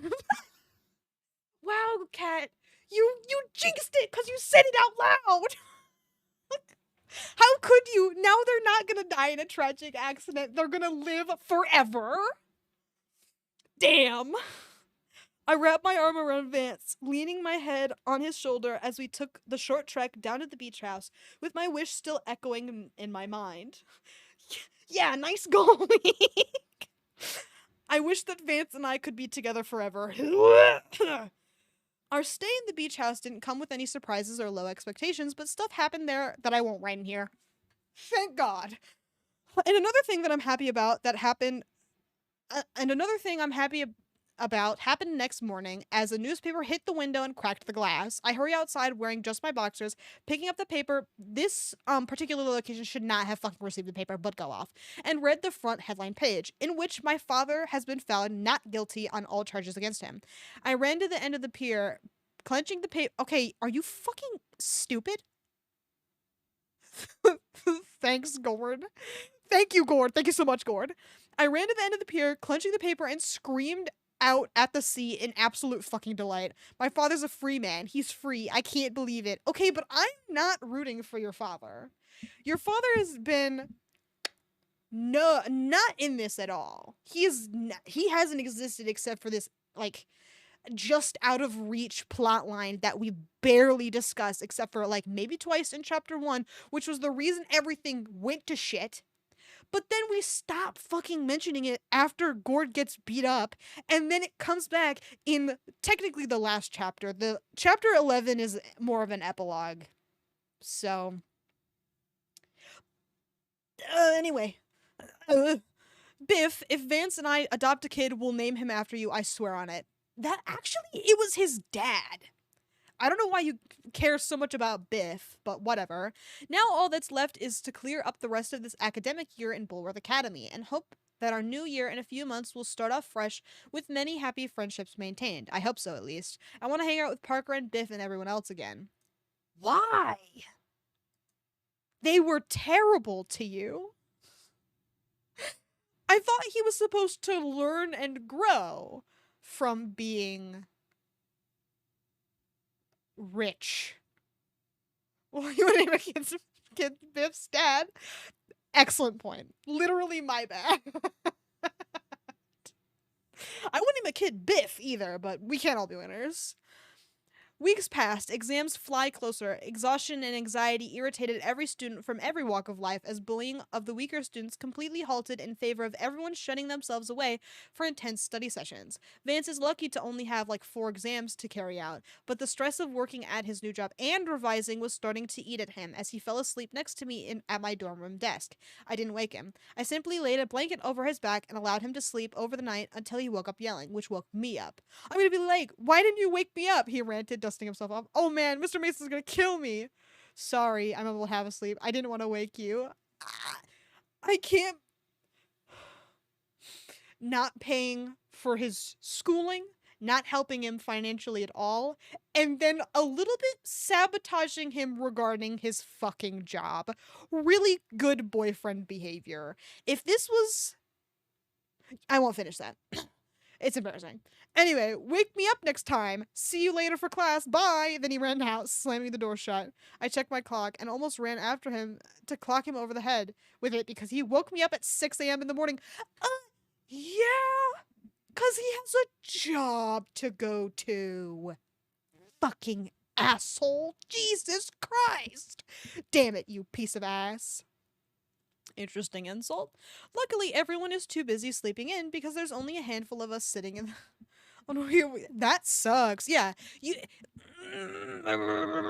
Whatever. I'm not upset. You're upset. Luckily, everyone is too busy sleeping in because there's only a handful of us sitting in the cafeteria right now, sleepily eating breakfast and oats, and I'm writing in here. But to my surprise, Vance walked inside the cafeteria as he wiped his eyes. I wave. Does he get fucking fired? Does he get fired? What's he doing here? He shouldn't have woken him up. Stayed in school! Yeah. I'm gonna fucking kill myself. I waved at him and he yawned, giving a small wave before grabbing a couple of breakfast bars and sitting opposite me. Don't you have work? I asked sweetly, trying to hide my murderous intent. Well, what the fuck? Why are you angry? I did, but... He sighed and my heart dropped. You didn't get fired for being late, did you? His eyes widened but shook his head. Oh my god. Are you kidding me? Holy fuck. God, no. What made you think that? Don't you know anything about apprenticeships being exploitated? I am sorry. It's not gonna fucking happen. You know the word. I do, yeah, I sigh in relief. Think about it. Even if I did get fired, who would Mr. Mason hire? One of the other Bulworth kids who are too busy studying for exams? Or an adult he has to legally pay the full minimum wage? Children are, like, if you I'm pretty sure you still have to pay kids the fucking minimum wage. But I don't know how it was in 2006, and neither do they, so who knows, really. So you're not fired. Nope, he took a huge bite from a bar. Wonder what kind. He just okay, they give me unnecessary details or repeats of details, and then sometimes they just say a bar, and I don't know what that means. He just laughed at me because we don't open at 7 in the morning. We open at 9, so I got time. I've only worked afternoons so far, but today I'm in at 9. I can see how you got confused. Wonder what kind. A blue bar. Yeah, but I swear he gulped down his bar. Back at it again with the bar. Finally chewing properly without talking. That's the second biggest heart attack I got this damn year. First is from losing you. I couldn't help but chuckle at his panic. I promised to set my alarm at 6 in the morning from now on so that you have 3 hours to go to work in a 10-minute walk. He just smirked and flipped me off, eating his other bar. I wonder what kind. Oh my god, it's over. It's finally over. I finished my last exam. As I walked out the classroom. You know that shit makes me evil. I can't believe they're still fucking doing it. One of the guys ran to the bin and threw up noisily while someone else burst out crying. People were exams are not that dramatic. Please get a grip. People were milling about, muttering and murmuring, while worrying pretty hard about possible results. As for me, I just silently wandered back to the dorm room where I took a nap, and woke up to Vance entering my room, sighing heavily. Sorry I woke you up, just had my exam. How'd it go? Another sigh. 50-50. I'll be damn lucky if I get a C. You will, you're pretty smart. Dude, they don't know how. Thanks, you too. The final exams have passed, and the school finally resumed to normality. Summer is almost here. I mean, realistically, it should be here. I don't know why the fuck we would continue after exams, but go off. Resting the threshold of our windows and doors with the chill of spring slowly melting away, giving way to warmer days full of excitement for the upcoming holidays. And thus came the hard question. What am I gonna do during the summer? Hey, Vance, I suddenly asked Vance as we sit at my desk, relaxing for no reason. What are you going to do for the holidays? Work, obviously, he shrugged. Mr. Mason is a chill guy, but we might be getting lots of customers during vacation time. I'm going to be hella busy. He lapped up his antibiotic before gulping down some water. Thank you for reminding me he's got fucking pneumonia. Really cool. Glad it's relevant. I'll be glad when I finish these damn antibiotics, but as soon as I earn enough, I'll pay you back. Don't, I waved my hand dismissively. Consider it a gift, therefore you cannot return it. It's a weird gift, but okay. He tried to... A first gift he has realistically fucking given you. Considering, But anyway, he chuckled and placed his glass down with a clinking noise on the coaster I borrowed from the staff room. Just because my desk is cheap doesn't mean I won't treat it well. He rested his face in his hand, putting his elbow on my desk like an uncivilized beast. That feels like an overreaction, but go off. So what are you going to do for 3 boring months? Work at your dad's law firm? Possibly, I said, but it's in Liberty City, so I'll be away from Bulworth. Dude, I know. Out of line, but whatever. And we just gave each other this long look, staring, with the silence stretching until it got uncomfortable. Shame, he laughed softly. I kind of want to take you out on more dates since we're together. It's Bulworth, I snort. Nothing is proper around here. And we know the carnival is a no-no, since Duncan ruined carnivals forever for me. He grinned and I groaned, shoving his shoulder. Stop it. He took my hand, giving the gold-plated bangle on my wrist a kiss. And he started glancing around. You two were getting frisky in here too, like you said in your diary. Okay, you can stop now. You could always sleep over at my crappy cupboard, he joked. Tell your parents that you're carrying out some intense study session or something so we can spend more time together. Reluctantly, I took my hand out of his hold. I can't. We always go on holidays to Switzerland. But, yes, this year has been rough for us Vendomes. You know, stuff happened. I understand. But I'd go anyway. It's likely that we'll go to Alaska for a stay in the woods. Father likes to hunt. What? I don't understand what the fuck he is talking about. So that's cool. Glad it's happening.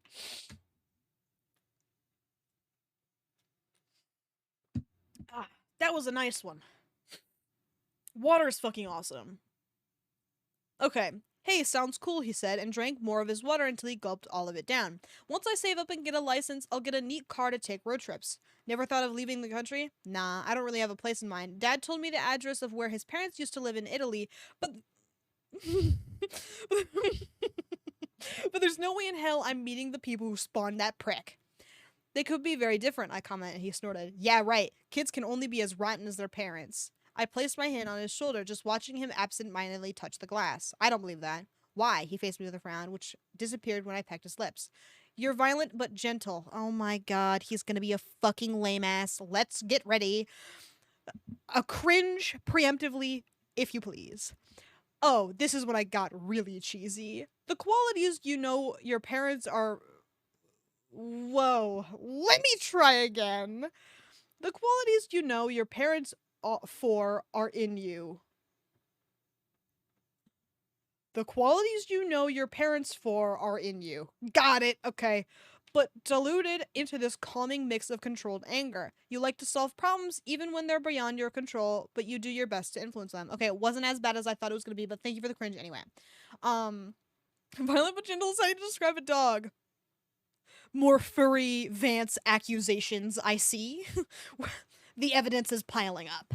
He turns into a wolf in the epilogue. Or does he? No spoilers. He just watched me with a growing smile, hugging me with his arm. Thanks. Our conversation about his parentage stopped there. Good thing, too, because this topic seems to mentally exhaust me. I don't know how it would exhaust you. It should be exhausting him, considering, lest we forget, his mom was murdered by his father, and his father killed himself in front of him. Just so we all remember, because I keep forgetting. It's not that I don't care about other people's feelings on their parents, it's like that I feel like I keep acting like a medium, someone who solves problems by acting as a buffer, and I get nothing in return. At least Vance thanks me. Oh.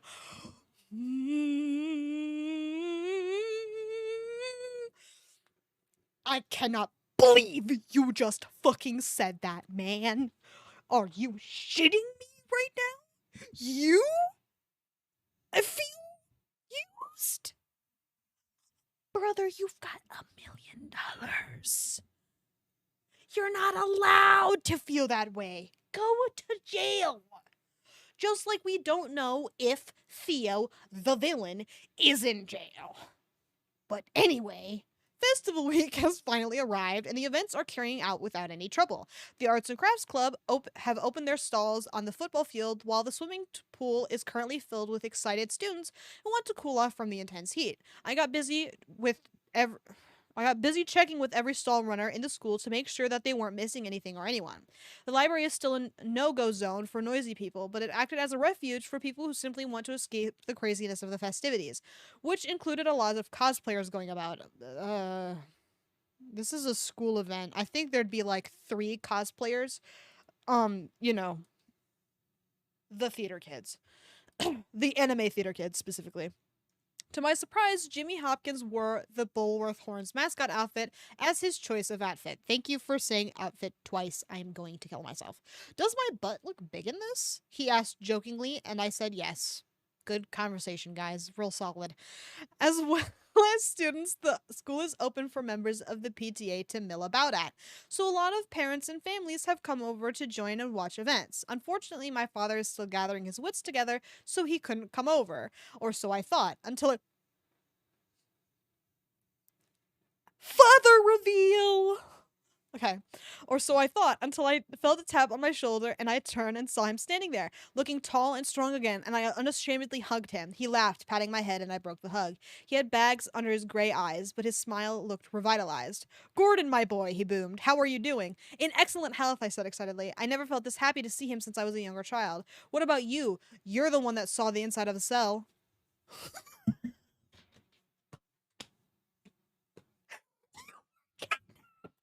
So do you. I'm dying over here.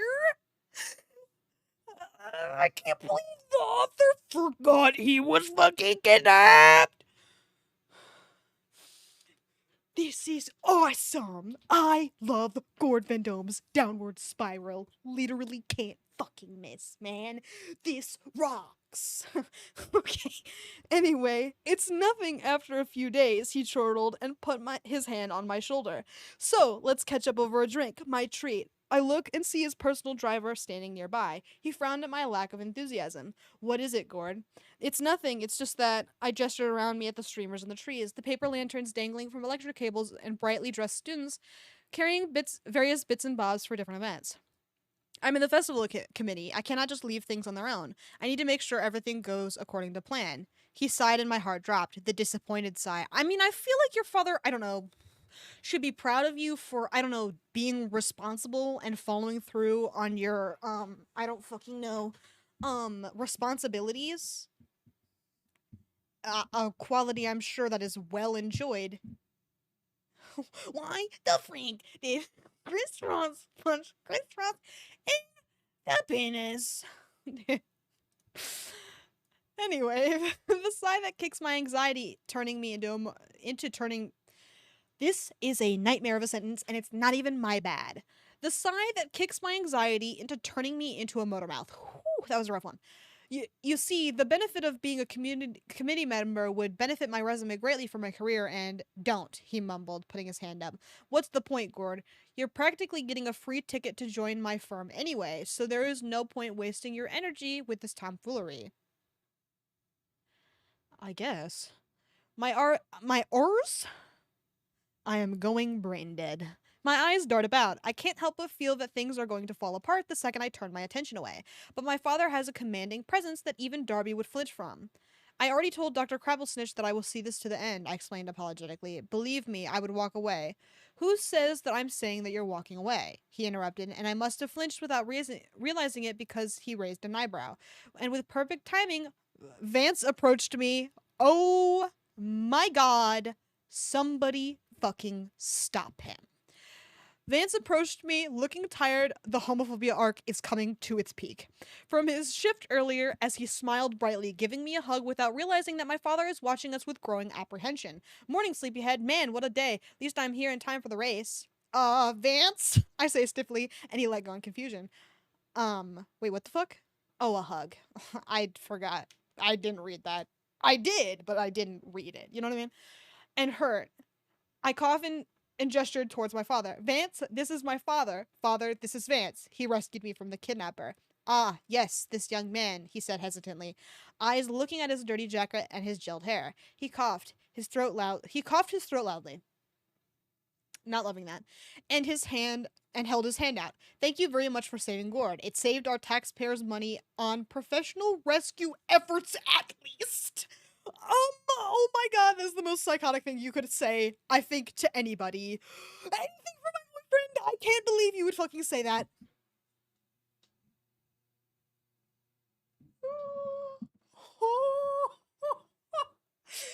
Chapter 10 is going crazy right now. Anything from my boyfriend, he said so casually that he might as well have disregarded the pure horror running through my mind. I stared at my father's face, but he's eerily calm. Too calm. I'm sure that there's a way we can repay you for your efforts, he said coolly. I'll think of something. But thank you for your offer, Mr. Vendome, Vance said politely before smiling at me neutrally. I'll set the track markers down. Don't forget to make the announcement in half an hour, okay? See ya. He gave me a wave before jogging off, and my breath just froze in my throat until father cleared his. Your mother already told me of this predicament. Well, glad you're updated. But no fear, Gord. You won't have to play along anymore. The homophobia arc goes crazy. Let's go. I'm not playing along, I said weakly, staring at the ground. He's done so much for me without asking. That's what servants are for, Gord. You can easily have one of ours accompany you around. Ew. I want a friend. What the fuck? Hello? It might be because of the time, but an odd shot of rare confidence struck me. I'm capable of working on my own and ask you for help when I need it, I said calmly. And whether my relationship works out or not, I'll be man enough to learn from any mistakes that were made. Now, if you don't mind, I need to carry on preparing for the festivities. See you later, father. Then I walked away. Even now, as I'm writing this while sitting in the bathroom, I'm shaking all over to the point I could vomit. It's now that I realize how scared I actually am of disappointing my father. I love my father. Wow, so glad this was like, I don't know, a relevant thing that we talked about the whole time. But whatever. It was my favorite part. You remember when we talked about this the whole time? I look up to him, but I just wish that he'd relax more and stops acting so critical. I'm trying hard. Did he even know of what I went through while he was imprisoned? I mean, you seemed to forget pretty easily, so he probably did too. I'll have to run. I got more meetings. Today could have been the worst day ever if Vance hadn't been here to support me. The first few days of festival week went nicely with events running smoothly and with only a few minor hiccups like missing tent pegs or pranks being committed. Nothing that I couldn't fix. But father came to visit a few times, just talking with other parents of the preppies clique and only giving me occasional glances which hid disapproval. I paid him no attention. Then, because today is the awards day, I was tasked to hand out medals and trophies to the winners from events during the past few days. Easy enough. It wasn't until later afternoon, due to the podiums needing to be set up in the field, but luckily the jocks are handy as musclemen to carry all the heavy boards and bars around. Soon they set up the whole thing just in time as people began to flood the bleachers and benches. I stood on the center of the podium with a powerful Bluetooth clip to my a Bluetooth what? Also, it's 2006. I won't stop mentioning that. I remember. Do you? Watched by hundreds of people, and the greasers who didn't cheer. It is 2006, yeah, and cheered for me, which earned them dude. Waterproof iPod shuffles were like all the rage in like 2012. Like, like it's not. But anyway, I it wasn't the rage, but they existed, and that's what counts.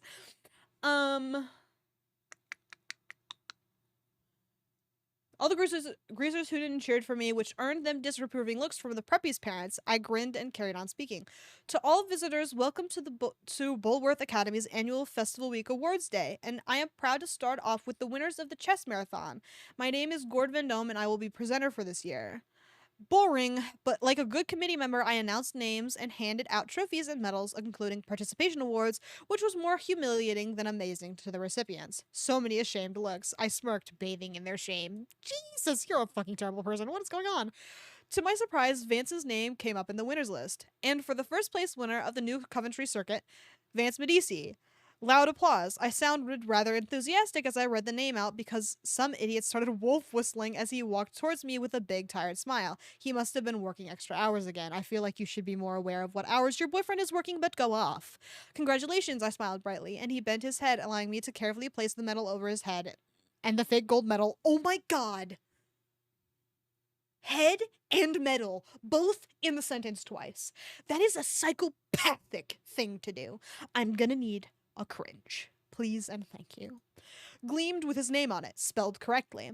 Except okay, boo! The joke in the game is that it's spelled incorrectly. Come on! Not even doing the jokes from the game. Boo! Anyway, except I took a glance at it and almost fainted. It read Vance Vendome. Wait, what the fuck?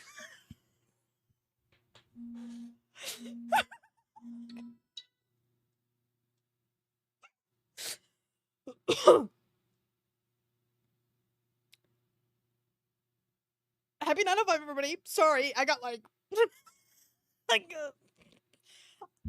I keep making marriage jokes and they're basically doing it for me at this point. They're just doing the marriage for me. Funny how that works out. Anyway, his goofy smile dropped seeing my look, and he too picked up the medal to read it, but he laughed. Did we go to Vegas drunk or something? He joked. His voice echoed over the loudspeakers, over the tannoy, and all around the school.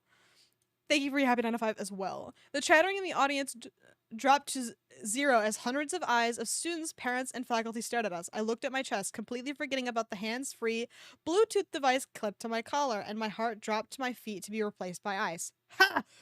Gay! Someone shouted and people burst out laughing. Vance just took my Bluetooth and faced the crowd. Technically, he's actuallying them right now, he exclaimed, and they fell silent. I'm bisexual. Thank you for clarifying. Not a single soul knows what bisexuality is in 2006. That shit is not real in 2006. It is, but like to the general population, it's fake. Just to let everybody know. All right, good talk. Some people squealed and a few cheered. I relaxed, but then I saw my father sighing while Darby's father cackled away. I had to take control again. I took the Bluetooth off him, laughing and sounding nervous. Yes, let's give Vance a round of applause for his achievement in the New Coventry race. It didn't work. Chatter still happened even long after Vance proudly strode to his friends and exchanged high fives. Let's go, greasers. If you're gonna tease him, get it right. Fair enough. But I couldn't stop sweating. I shakily pinned the Bluetooth back to my lapel and robotically read out some more names until the sun has set and most of the man, what is this fucking graduation? God damn. As long as hell. And most of the parents left the school grounds. Everybody finishes the academic year next week, so some will stay in hotels like my father's. Speaking of whom, father spoke with me in the library with Vance. I don't know what this business is between you two, but it must stop, my father said sternly, standing in front of us as we sat like elementary school kids in trouble. People talk, Gordon, and talk that's remembered can be the type of talk that can bring down your reputation and ruin your career. Mr. Vendome, Vance tried not to sigh. I get that you're worried for Gord, but no buts, he interrupted. My son being in a relationship with another man will not pass in the association that he will be joining. You mean the one run by crusty old white guys who care about men and the rich? Vance spat and stood up with a glare. I was shitting myself. You will not besmirch the association like that. I'm sorry. Dude, you were in jail. What's your career? Yeah. Even if you're, like, found not guilty, the bad PR, yikes. You will not besmirch the association like this, my father yelled. Good thing Mrs. Carver isn't here or she'd rip his throat out for shouting in the library. Father! I did the unthinkable and shouted at him. If they don't accept me, then I'll just go my own way. You need connections, Gord, he groaned, and I can't always be around to help you forever. If you go headlong into work without support, you'll just fail before you started. I'm not going to drag this out, I argued, standing up. Like it or not, I'm dating Vance. No, you will not, he snarled and stepped closer, but Vance suddenly stepped between us. I looked past his head, seeing him stopped in place looking outraged. Your mother and I have already arranged a betrothal for you. As soon as you turn 18, you're to marry into the goth years whether you agree to it or not. I don't know why he would marry into the goth years. That's Pinky. But whatever. And what if I refuse? I snapped and stepped beside Vance. His warm hand took my cold one into his. Father's face twisted into a flash of regret before it melted to anger. Then you're no longer my son. I noticed Vance sharply turned to me, but I just stared at father. Then so be it. Okay. I'm sorry. I am not a, like, an average enjoyer of the disownment gay arc. That shit's too real life. Alright? I'm tired of it. I don't want to hear it. That's lame. Boo. And I ran back to the dorm where I slammed the door shut and collapsed against it, fist clenched. If Vance wasn't there, I'd probably weaken and agree to the betrothal. I'd always found it hard to say no to my father's demands, and it makes me feel pathetic that I couldn't grow a spine around him. Everyone else, I can be normal, but his presence ruins me on the inside. And this made me realize how much I need Vance, his soothing voice, how the slight crush in his hugs reassure me. Boo. I'm just being honest. I couldn't think of anything to say fast enough. The door knocked, but I didn't answer as I just went to lie down in my bed. I can't believe how mentally draining the past few days were. It's as if I was on autopilot for days on end without shutting off, and I finally found the switch within me. Time to nap. But then I see the completed painting portrait of Johnny and Lola sitting in the corner, waiting to be wrapped up and personally delivered, and a cooling sense of relief washed over me, easing my smiling self to sleep. Thank God I finished it. Fucking my nude painting? Me. When I put it like that, it's worse. My lips still tingled from my parting kiss with Vance in one of the auto shop garages. There our tongues delved into each other's mouths. God, what the fuck? While our hands mapped out the other's skin before threading in hair. And I stopped because Vance complained about me messing his hair up. We also stopped because today's the last day of the school term and there's lots of families coming to pick up students to bring home for the next 3 months. For the lucky few who live in Bulworth already, there was no rush for packing items and textbooks, only saying goodbye to friends who live abroad or far away. I doubt any of these fucking freaks live abroad. Most of the greasers come from New Coventry anyway, Vance included. He also has his apprenticeship at the Shiny Bike store to keep him busy, but from what I heard, he's already learned so much more about bike repair than he has from Neil in shop. Had a good year, sir? Gord's driver suddenly spoke up. Yes, it was very eventful, the brunette replied with a smirk and carried on writing in here. I do not like that. I don't know why that made me so mad, but I'm not a fucking fan. In the car park, cars and vehicles parked while the students departed. Some went in a rush to avoid traffic and missing flights while a few lingered to say goodbye to friends. Almost the entirety of the greaser clique surrounded me for a chat until they quieted and watched as Darby approached me flanked by Biff as usual. Well, Gord, how's your father? A free man, as I always believed he is, I say airily, and my new friend snickered as Darby's restrained look. How's yours? In good health, he said curtly, arms crossed like an angry mom in the PTA. Father told me to ask if you feel like coming to my summer house for the week. The other boys and I are planning to watch Biff's matches in the theater room since the Lucky Duck got scouted. Like, boxing scouted? God, they are so bad with details, man. They're just like, I'll repeat stuff, but no details. No details for you. You don't get any. I sent Biff a proud grin and he puffed his chest out in pride. I'll have to decline, I say politely. You see, this year has taught me a lot. It could have fooled me. And it's that the friends who stick with you through the thick and thin are the ones worth watching games with.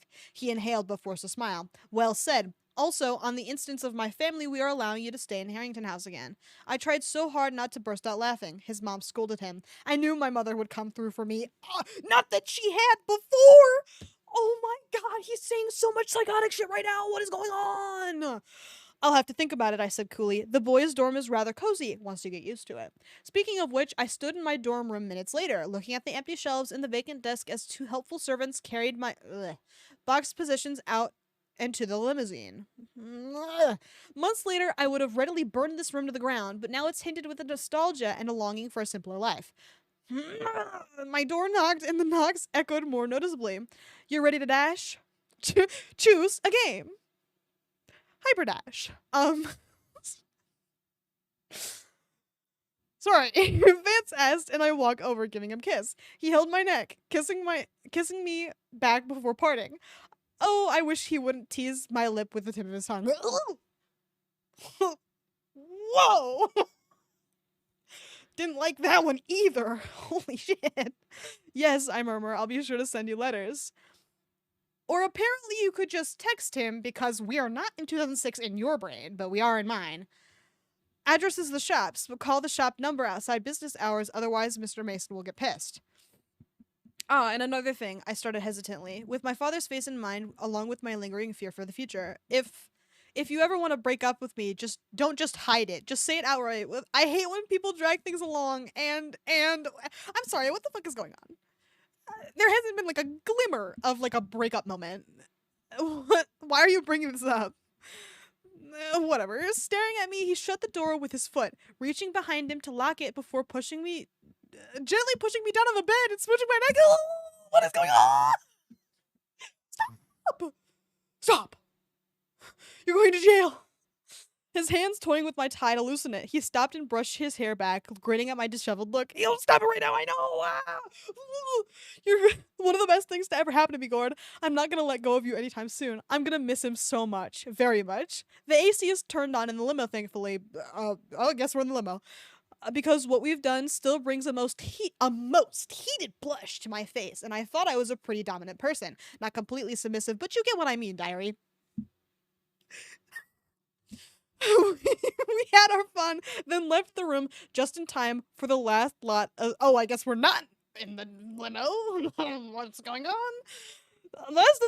The last lot of students to leave Woolworth Academy for the holidays. On a beautiful sunny day, Vance had never looked so much more attractive than he did as he stood watching me staring. Holy fuck, this sentence is a nightmare. Let me try again.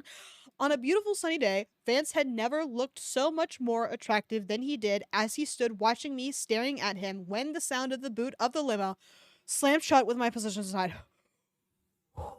That one had me sweating.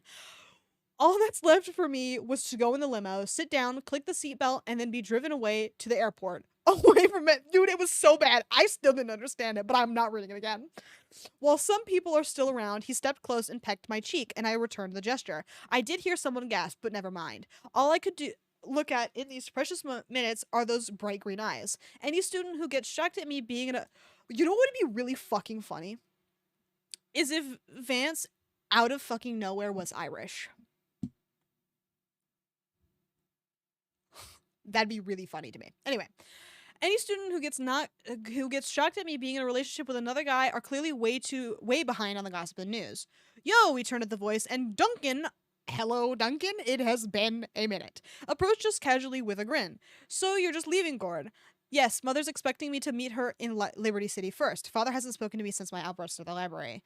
Shame, he hummed, glancing at Vance. Just as you two got together, too. Vance sighed heavily. Hey, Vance, if you ever want to hang out with me and the guys in blue skies, then don't hesitate. We shot him a surprised look, but he seemed genuine about it. I have work, but I'll see what I can do. My boyfriend shrugs. I'm working at Shiny Bikes now. Damn, at least you have a job, Duncan laughed. Nobody in my group are in school or work. He trailed off, sounding dejected. In honesty, I'd rather get an education first. I don't know what came over at me at this point. I thought of something that's borderline crazy and genius. After all, I still feel obligated to repay him for helping Vance save me. Are you gonna fucking pay for Duncan's tuition?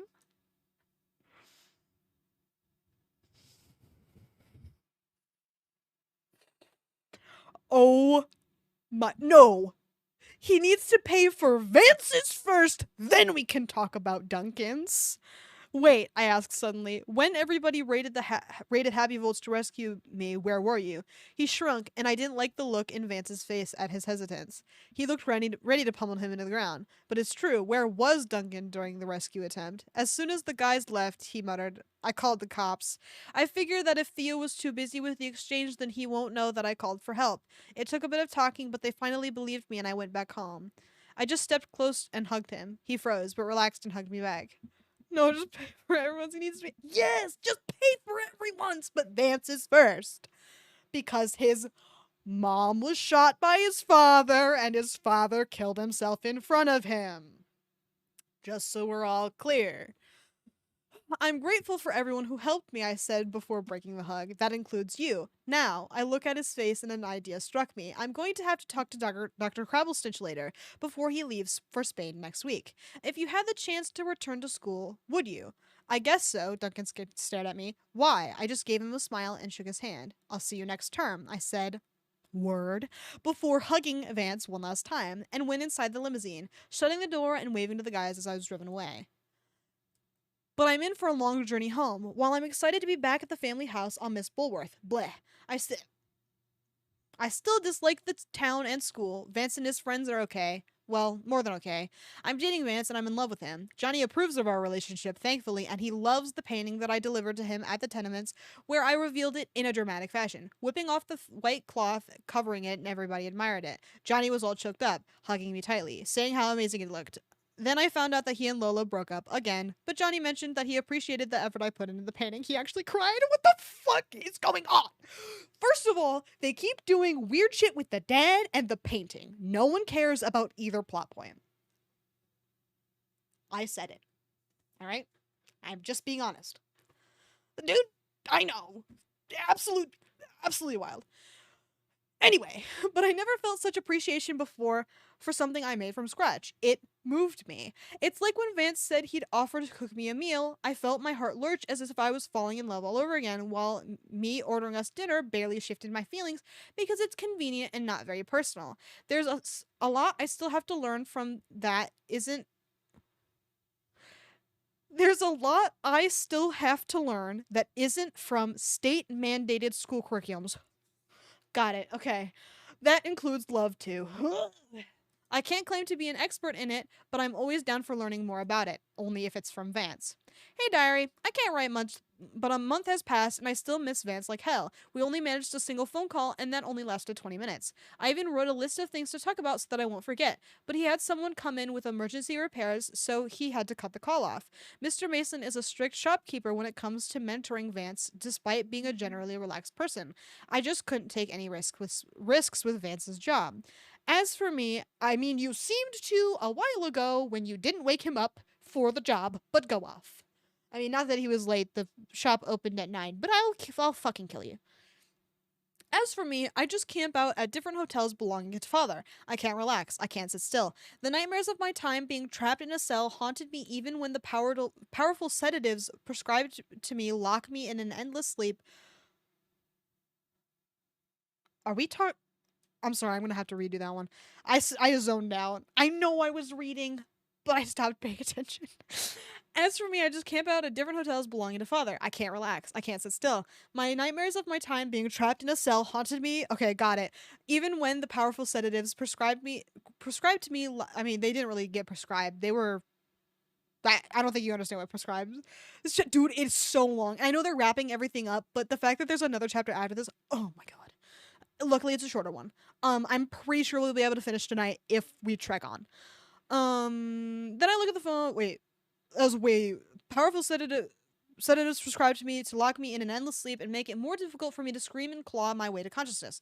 I end up waking and being utterly exhausted, like I never slept a wink. Then I look at the phone, but remember how busy Vance is. The nights end up being drawn out, and I could do nothing but stare out the windows at the glittering lights of whatever city I ran away to. I think I'm in California right now. It's too damn hot. But I mean, you could be anywhere in California, but I assume this means you're in Southern California. But go off. Okay, so we are in America. Then why did you call 999?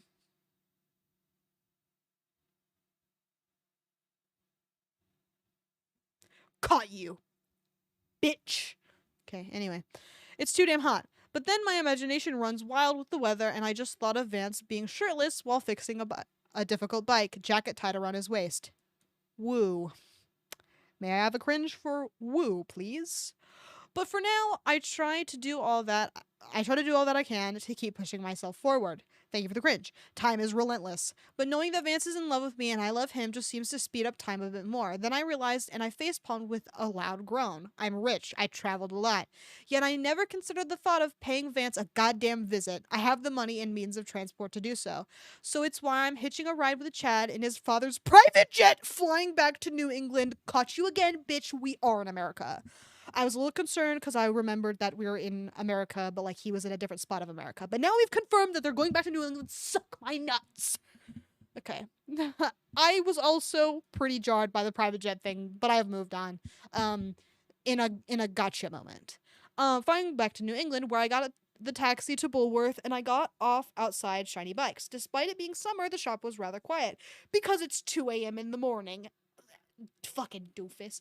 Damn, Vance is going to be asleep, and I haven't booked a room at the Vale Hotel. By pure fate, I looked at the building of shiny bikes, and at the open window where a figure looked down at me with his mouth hanging open, hands gripping the windowsill like Vance has witnessed a ghost. I smiled and waved at him, other hand holding onto my luggage, when he blurted, "Wait there!" and quickly disappeared, only to reappear in the side alley a minute later, where he burst from the darkness and tackle-hugged me. Classic Vance moment. We stumbled to the ground, but we laughed and kissed each other's faces, feeling surges in confidence as he held my face with the brightest smile I've seen. "Gord, what are you doing here?" he gasped, eyes twinkling in the streetlights. "Is this a dream? Oh God, pinch me." "It's me, you plebeian." Plebeian? I don't care. I snorted and he almost cried, pulling me to my feet and holding my hand tightly. "What are you doing here? School doesn't start for months." And my mind ran blank. "I missed you, so I thought I'd come over." "Oh man," he sighed happily, and we shared a simple kiss. He melted in my arms. "I love you so much." His breath caressed my lips. And my throat quivered. That was a cool set of words I just said. "I haven't booked a room at the hotel, so come quietly," he whispered suddenly, holding my hand tightly and lightly tugging it. "Mr. Mason will walk in on us. He always knocks the door so we can hide you." Throat quivered was also very bad. The whole thing was just not good. And so it's how I ended up here, sitting on Vance's bed as he stripped down to his boxers and kicking off his shoes before tidying the room. He smiles when he sees this diary in my hand. "Not still writing?" "Not a lot since I left," I answered truthfully. "I couldn't sleep well either." "So you came here for cuddles?" He grinned, sitting beside me. "I feel so small, being the only one between us still dressed decently, but not for long." Unbuttoning my shirt, Vance laid a kiss on my neck as his rough hands held mine, helping me shed my shirt off my shoulders, but then he stops and gently pushed me down to lie down. "Whatever you need now or in the future, just ask and I'll do my best to help you." So for now, we embraced, enjoying the cold air coming in through the open window, bringing the familiar chill from the ocean that served as a comforting background noise for the duration of my stay in Bulworth Academy. Hello, diary. It's been years. But now I'm in a better place. I took my father's furious ultimatum and tossed it out the window because today I am getting married to Vance.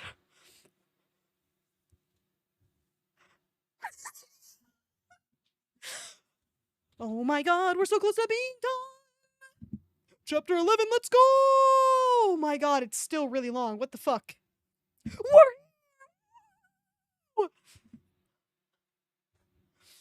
Epic, epilogue moment. I need to fucking collect myself. No, why is it long? No, I know. I'm hoping it'll go faster than we think it will. Dude, so do I. We can't stop in the middle of this one. This is the last chapter. I'm sorry, there's just no way I can do it. I'm not doing another Fanfiction Friday to read, like, what? A third of, like, the last chapter? That's dumb. I know I overstreamed yesterday, and I know I didn't go to school this morning. I forgot to mention that this morning, because I overstreamed this morning. Earlier. Did I say this morning? Oh, jeez. Point is, I didn't go to school because I overstreamed yesterday, so it can't happen again, but it can happen again. If you get what I'm saying. Okay, anyway. Focus. Gord Vendome, 25 years old, stood before the tall mirror in his bedroom at the tenements. The long crack running through the mirror appropriately matched his conflicted heart as he thought of his father and mother missing out on this special day, until he remembered the day when he finally snapped at his parents that his feelings weren't going to change towards Vance and they gave him an ultimatum. Leave Vance and go to the university of his parents' choosing, or leave the family. He chose the latter. 18 years old at the time and being lucky enough to access and empty his voluptuous trust fund before his parents could take it down. Gord found himself residing at one of the tiny flats in I feel like that's not... Dude, I don't know. I don't know what they're at the tenements for. Marriage? Who's to say? Gord found himself residing in one of the tiny flats in New Coventry while they both worked menial jobs until university started for the former again prep. Form and he moved. Okay, I'm not gonna go over that. And he moved away. The months that Gord spent away from Vance were the loneliest, but at least the university he had attended has a decent enough reputation for budding lawyers. Plus, it was only 3 hours away, so the brunette felt secure knowing he can just get a train back to Bulworth's brand new train station if homesickness got too much. And he never thought he'd associate the word homesickness with Bulworth. He jumps when someone knocked on the door and it creaked open, with Peanut poking his head through. Hey, am I interrupting you? No, Gord sighs. I was just thinking. About what? And please don't tell me you're changing your mind. You two will have a great life together. Oh, Peanut. I was like, I didn't comprehend that either. My bad. Hi, Peanut. What the fuck are you doing here? You haven't mattered at fucking all, but it's great to have you. Goodness no, the groom gasps. It's about my parents, he trailed off, but Peanut nodded in understanding and shut the door behind him before sitting on the rickety chair beside the mirror. Tell me, we are not friends. We have never been friends. What the fuck are you doing? This should be Johnny. You know what I mean? Like, at least Johnny was there for, like, at least a decent part of it. That would have made more sense. Also, go get married. We're on the clock here. Pull it together. Oh boy. Gord sucks in a lot of air and exhales, pressing his hands together. Growing up, everything was straightforward. Go to school, get top grades and everything, wear the best fashion designs, befriend the right set of people, get into a heterosexual relationship with someone picked by your parents, get into Ivy League school or Cambridge University, graduate with a diploma, go on a trip to Barcelona with the boys for a gap year, marry the person my parents pick, have a baby boy to be the heir, and a baby girl to politically marry another rich family into the Vendomes. He shook his head, fuck, I did so good and then lost it. He shook his head and just about stopped himself from falling over from the enormity of what his life is about to encounter. The what in the Game of Thrones? Yeah.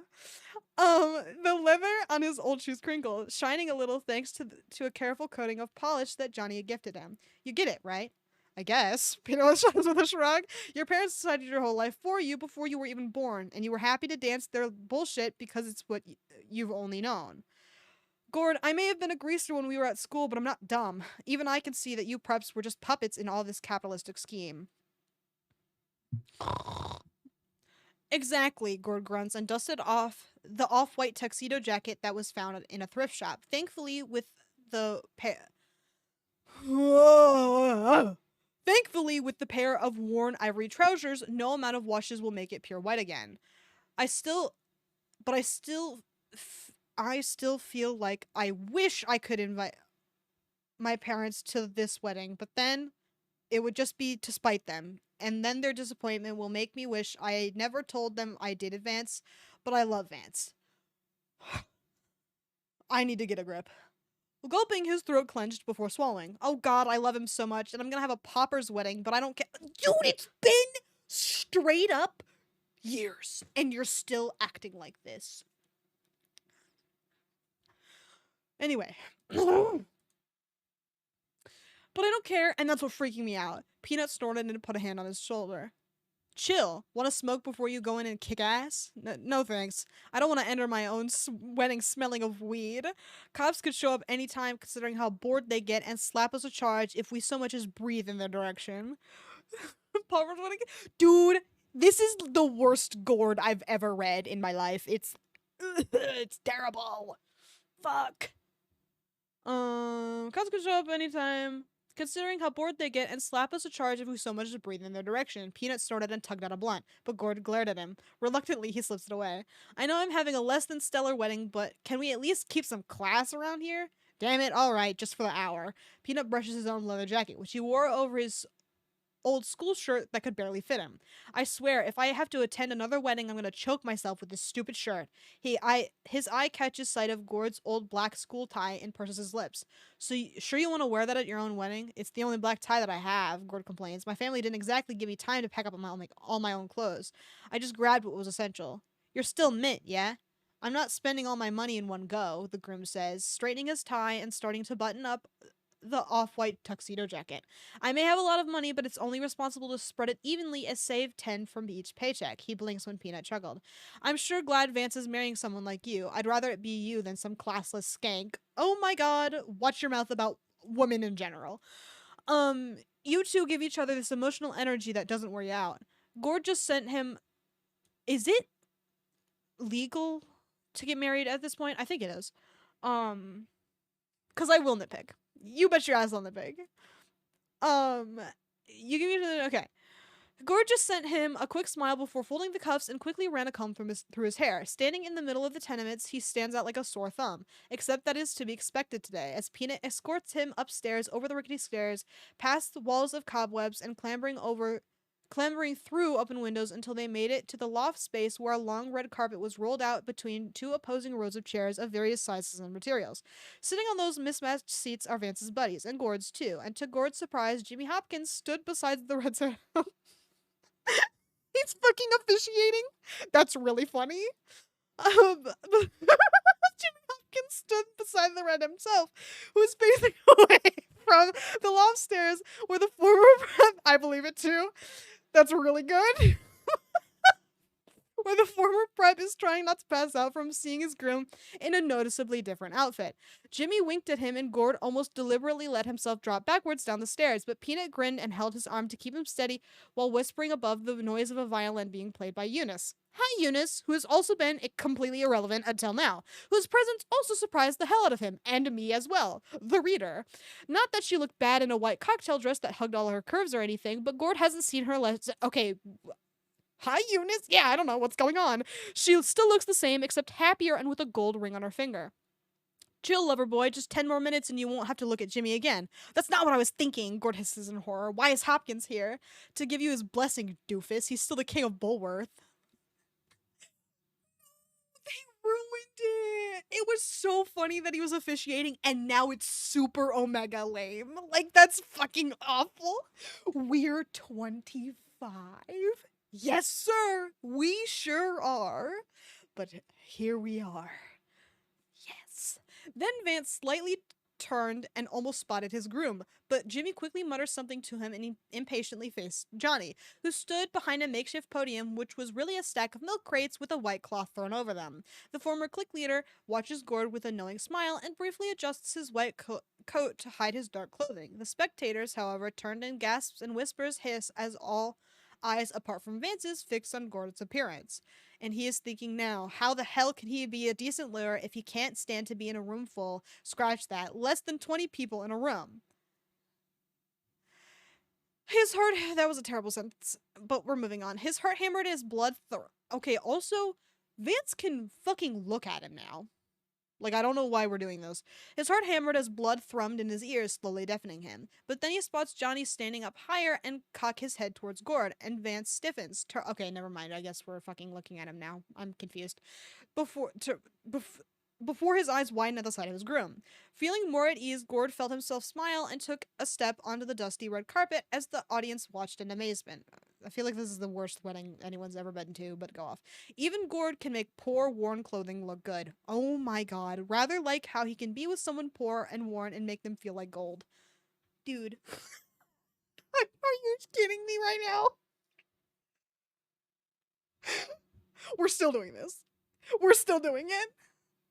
I don't think That's okay. I'm not. I'm not. I'm having a fucking heart attack. The walk felt like forever. Dude, when I first read this, I skimmed. I couldn't do it anymore. And now I have to sit here and actually fucking read it. Can't believe this shit. Okay. The walk felt like forever, stretching with each footstep, but then he stops short of the podium and smiles at Vance, finally getting a good look at his wedding outfit. His hair is still slicked back, typical, but he wore a pair of familiar silver studs in his ears, reflecting the white of his freshly ironed shirt tucked into a pair of black jeans. Not jeans! Come on, man! Thrift stores have suit pants. Jeez! which went nicely with his brand new black jacket. Gord can just about see some names embroidered beneath the collar, which seemed to be a collection of names from his gang, his family, and now Gord's too. Looking smart, Medici, Gord comments lightly. I could say the same thing about you, Vendome, Vance grins. His heart leaps when Gord leans in close with a smirk. That's Medici to you, Vance. In 10 minutes, yeah, Johnny yawns. I couldn't get through it. I thought I could, but I really don't like that. Yawns and stretches. Let's get the show. May I have a cringe? Little Molly is gonna be wondering why her daddy hasn't come home yet. Wait, who fucking has a kid? Johnny has a kid? Thank you for your cringe. Smiling brightly, Gordon Vance stood closer, watching him read out a pre-written script that Eunice kindly helped him write up, thanks to her grade A English. There's no Bible to be read from, purely because of Gord's atheist views, because fucking obviously, and his strong belief in keeping the church separate from the government, which is completely fucking irrelevant. This is a wedding. Although he and Vance had a compromise in allowing some religious things to be added to his own vows, since Gord discovered that Vance actually went to church for volunteering while he was away at university. Vance has become Catholic. Somebody do something. While Johnny read out the script, the grooms glance back at their comrades, who gave them silent cheers and gestures. They stop immediately as Johnny pauses, giving them a raised eyebrow before carrying on. Gord tried not to burst out laughing. Vance? Yeah, he's Catholic, I guess. Comes with the Italian. Free.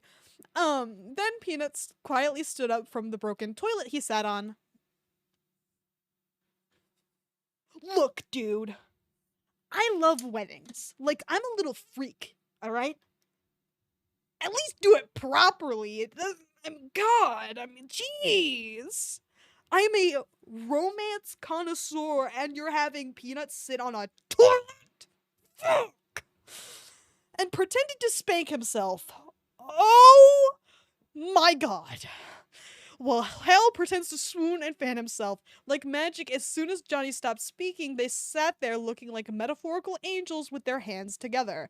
Vance could just about see a tear in Gord's eye from holding back a laughing fit. An awkwardly chilly wind blew through the cracks in the walls, but a gorgeous ray of sunlight filtered through the broken windows.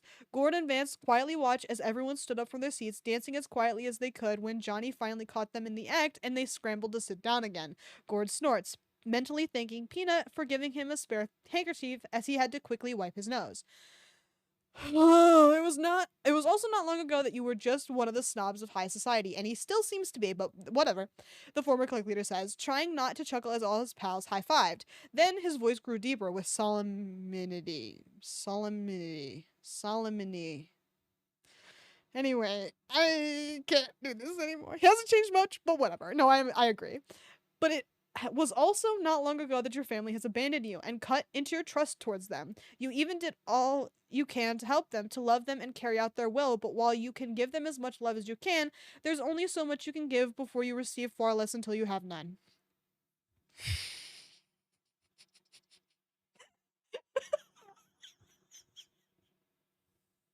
I'm sorry, what did that say? I'm gonna move on. But that was crazy. It was why when we let you into our family, we let you in knowing how different you are. Yeah, chaotic, but without that chaos, Vance wouldn't have become a man today by finally having the balls to stand up for himself more and become an owner of his very own bike store in New Coventry. It was really bad. Gord glances at Vance, whose face has gone pink but his chest puffed out in pride. And with this business, some local kids will finally have a chance of buying affordable bikes and give them another. Dude, this is a wedding. Can we talk about their love, please? Give them another place to give them another place to give them work. Holy fuck. Gord has turned from riches to rags, but he gave Vance something more valuable than gold. Confidence. He didn't really need confidence, but fucking whatever. Gord leaned in close to Vance to whisper with a small smile, do I really give you confidence? Honestly, I would be asking as well, because it doesn't seem that this is the case. Hush, Vance huffed, cheeks clashing with his hair. My hair gives me confidence. Meanwhile, while listening to the sermon, Lefty noticed Peanut quickly wiping his eyes and playfully nudges him. Cheer up, pal. This is a wedding, not a funeral. I know, he sniffs, but this is just so beautiful. He gulps back a squeaky sob, and his friend wraps an arm around his shoulder. Eunice watched their interaction, also feeling emotional as she hugs her violin lovingly. And now for the grand finale, Johnny suddenly announces, and everyone cheered. Gord felt his heart double flip when he turns to him and with a great smile, Gord, would you like to go first? He chokes down a lump in his throat and inhales deeply, nodding, slowly turning fully to face Vance. The vows haven't even started yet, but he already looks close to crying. I can't believe we have to read his fucking vows, dude. This is awful. I'm scared of the bit. Dude, that's his vow. This is why I skimmed it the first time. I couldn't do it. I couldn't do the vow. I couldn't do the vow. Oh my god. There's probably an unspoken rule in weddings against making contact with the partner until they're officially married, but convention be damned. Gord reached up, gently brushing his cheek with his thumb. Holy shit. Everyone stared at the heart-shaking contact, almost feeling like they're simultaneously understanding what love looks like all over again. Vince, to be honest, I don't know what to say. Not without crying, but since the waterworks are setting off already, I might as well. I mean, you better eat your fucking wedding vows. You literally have to. Vince's watery smile stretched, and Gord felt encouragement surge in his veins. My life, up until I met you, was like a theater built by peasants for the entertainment of the rich. I grew up with a silver spoon while you were born with a wooden spoon. Silver can buy me a float to keep me safe from drowning in debt, while a wooden spoon can float but barely sustain you. While I had supporting ropes keeping me in an elegant position, you're the stagehand building the backdrops of every chapter in my life, like the working classes carrying the business on their backs with the elites sitting on top of them with the weight of their gold trickling pennies. But then, when those ropes snapped, you caught me and protected my honor the best you can. Even with your animosity towards the rich, you still treated me like an equal, and I feel ashamed for not treating you as such sooner. Dude, I know! Why are you doing this? At your wedding, I'm gonna lose it. I'm gonna lose my mind. Okay. Gord almost trailed off, getting lost in Vance's vibrant eyes, but smiled and carried on. My entire life was pre-planned on my behalf by my parents, who have had the best intentions in mind. But never mind to consider. All acted out, all parts played appropriately, no deviations from the script. But they were never there for me, emotionally speaking. So, when we first hung out together, I was shocked that I felt that I related to someone so much without knowing what it was. Then that bordered on love, and I thought it meant my life was over. And if it wasn't for you and everyone else, then my life really would have ended at age 16. Then I'd have never experienced the joy of being married to his throat clenched and he gulped, feeling his face heating up as an awareness grew that he is being watched by many pairs of teary eyes. I'd never. His sight must have blurred because he didn't notice Vance lifting his hand until he felt a hand stroke his cheek, and his heart could have tumbled from his mouth and taken his words with it, heart now fluttering. God damn, what does that mean? He cleared his throat and took a deep breath. I'd never experienced the joy of being married to the man I love. This is fucking ridiculous, man. I can't do it. I can't do it. Okay. And thus for the rest of my chaotic theater play that is known as life, I will take your name as mine, and I want to spend every chapter with you until the curtains fall. You should say act, not chapter, if you're doing this fucking thing. Dude, me too. It's so hard. We've got 10 minutes. I gotta get through this. Eunice almost squeaks out a sob as she bit into her handkerchief, and Jimmy glanced away, quickly wiping an eye on his own shoulder. Can't really do that, but go off. Awes and murmurs spread through the spectators. Gord nods and Johnny looks at Vance, who is still stunned from Gord's vow, which was the most backhanded ass vow I've ever heard in my life. Top that, Medici. Oh fuck, what the hell? Whoa. Alright. Gord shakily taunts and everyone laughs. Silence returns. Yeah, I'm fine. Silence returns as Vance inhales. Gord, you're an asshole, but I love you. It's why I love you. Okay, why are you both being so fucking mean to each other? Holy shit! Spending time with us has mellowed you out, and it's not just your generosity that I love, but it's how you changed for the better when time called for it. Sure. I can swear that God put us in the same life just so I can learn that not all rich people are jerks, and that so you can learn that there's more to life to protect than just your dignity. More in life to protect. Whatever. You saved me and I saved you, and I'll keep on being your hero until I stop flying for you. What the fuck does that mean? I don't know. While he spoke, his grum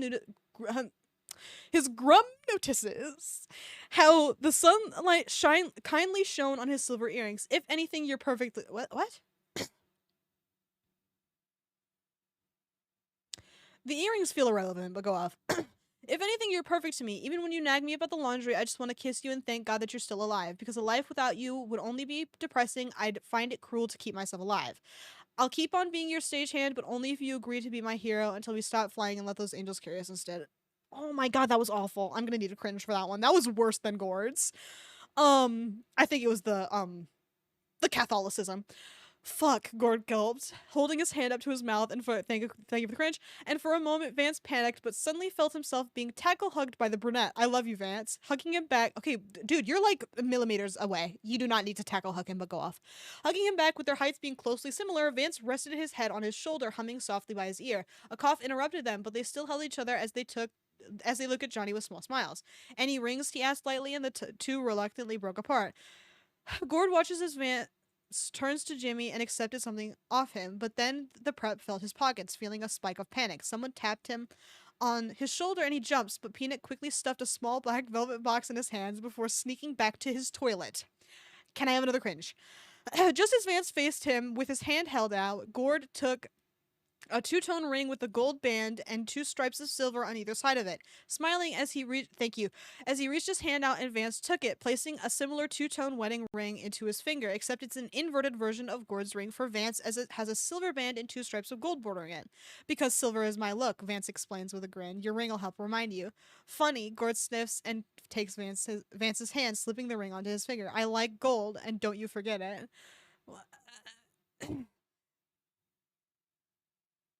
He has never been like a gold enjoyer until this right now. If you're gonna do weird, unnecessary, like parallels and metaphors, you're gonna need to do it the whole time. Just jot that down.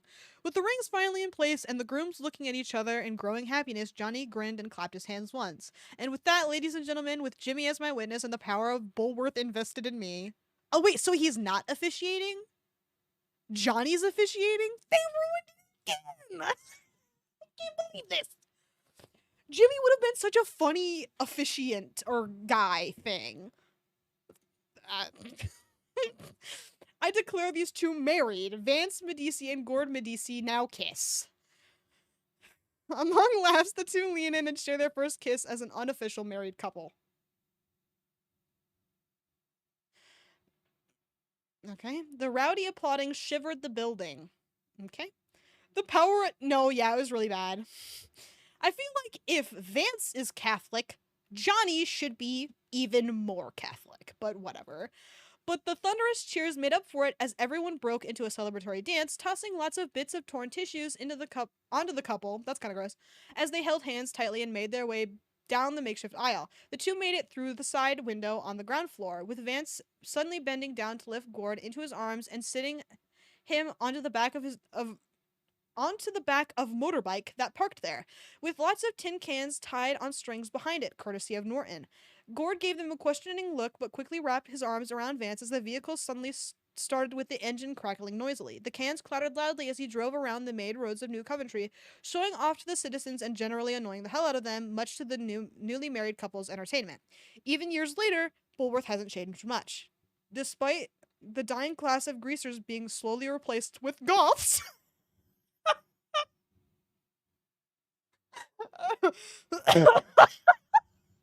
The hallmarks of the greaser culture never vanished as I fucking love that.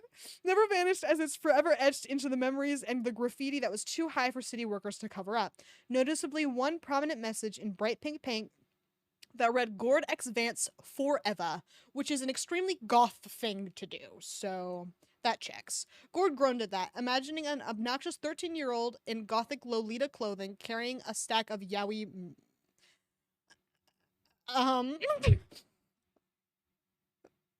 Huh? we're gonna move on. He wondered if the librarians ever actually read what's in the manga. I don't care. At the not the yaoi. I know what is going on at the library. Too fast for the police to pursue, but not too slow to make it a boring ride. They made it into Bulworth Town, and Vance slowed the motorbike into a parking space in front of City Hall. The two got off. And holding hands, they enter the building, where a board secretary just hands them the necessary documents. I feel like you do this first, but I don't know how marriage works. Marriage equality has already hit the nation a few years ago. Wow. But the receptionist no longer blinks at whatever couple walks in. While they drove around earlier, Johnny and Jimmy drove to the hall to become their witnesses for the marriage certificate signing. Minutes later, they are officially a married couple. Party at Johnny's tonight, Jimmy asks as the four left City Hall. The afternoon had passed by quickly, with the sun just setting low. Vance glanced at Gord, but he shook his head. I'd rather spend the first night with Vance and not waking up in puddles of puke and in someone else's arms, he jokes. Agreed, Johnny groans. I know I'm a buzzkill, but I don't want anyone to bring alcohol to my place. Not now that I got Molly. Hey, you two should get a surrogate to give you a kid so that my princess has a playmate. Okay, cool, awesome, glad that happened. Gord froze, but Vance smiled excitedly. You think that'd be so cute? Steady on, Jimmy snorts, and Johnny burst out laughing at Gord's face. You two literally just got married. There's no rush in having kids. I know that, Gord squeaked. It's just not financially realistic to have a child after spending non-savings money on a wedding. There we go. Jimmy rolled his eyes with an amused smile. Dude, I have no idea. We're so close to getting done, we have to finish tonight. But that's my Gordy, all right. Can I get a cringe, please? Thank you. Vance chuckles and hugs him with an arm, kissing his cheek. So what should we do tonight? He whispers, and his cheeks flared. You damn know what we're gonna do. I hope it's not sex. Thank you for the cringe. Gord hisses. Clean up the room because you were busy fixing the bikes in the back garden. Giving Johnny and Jimmy a certain look, Vance walked Gord a few feet away from them, whispering so close to his ear that his lips brush against his skin. Ooh, I read ahead.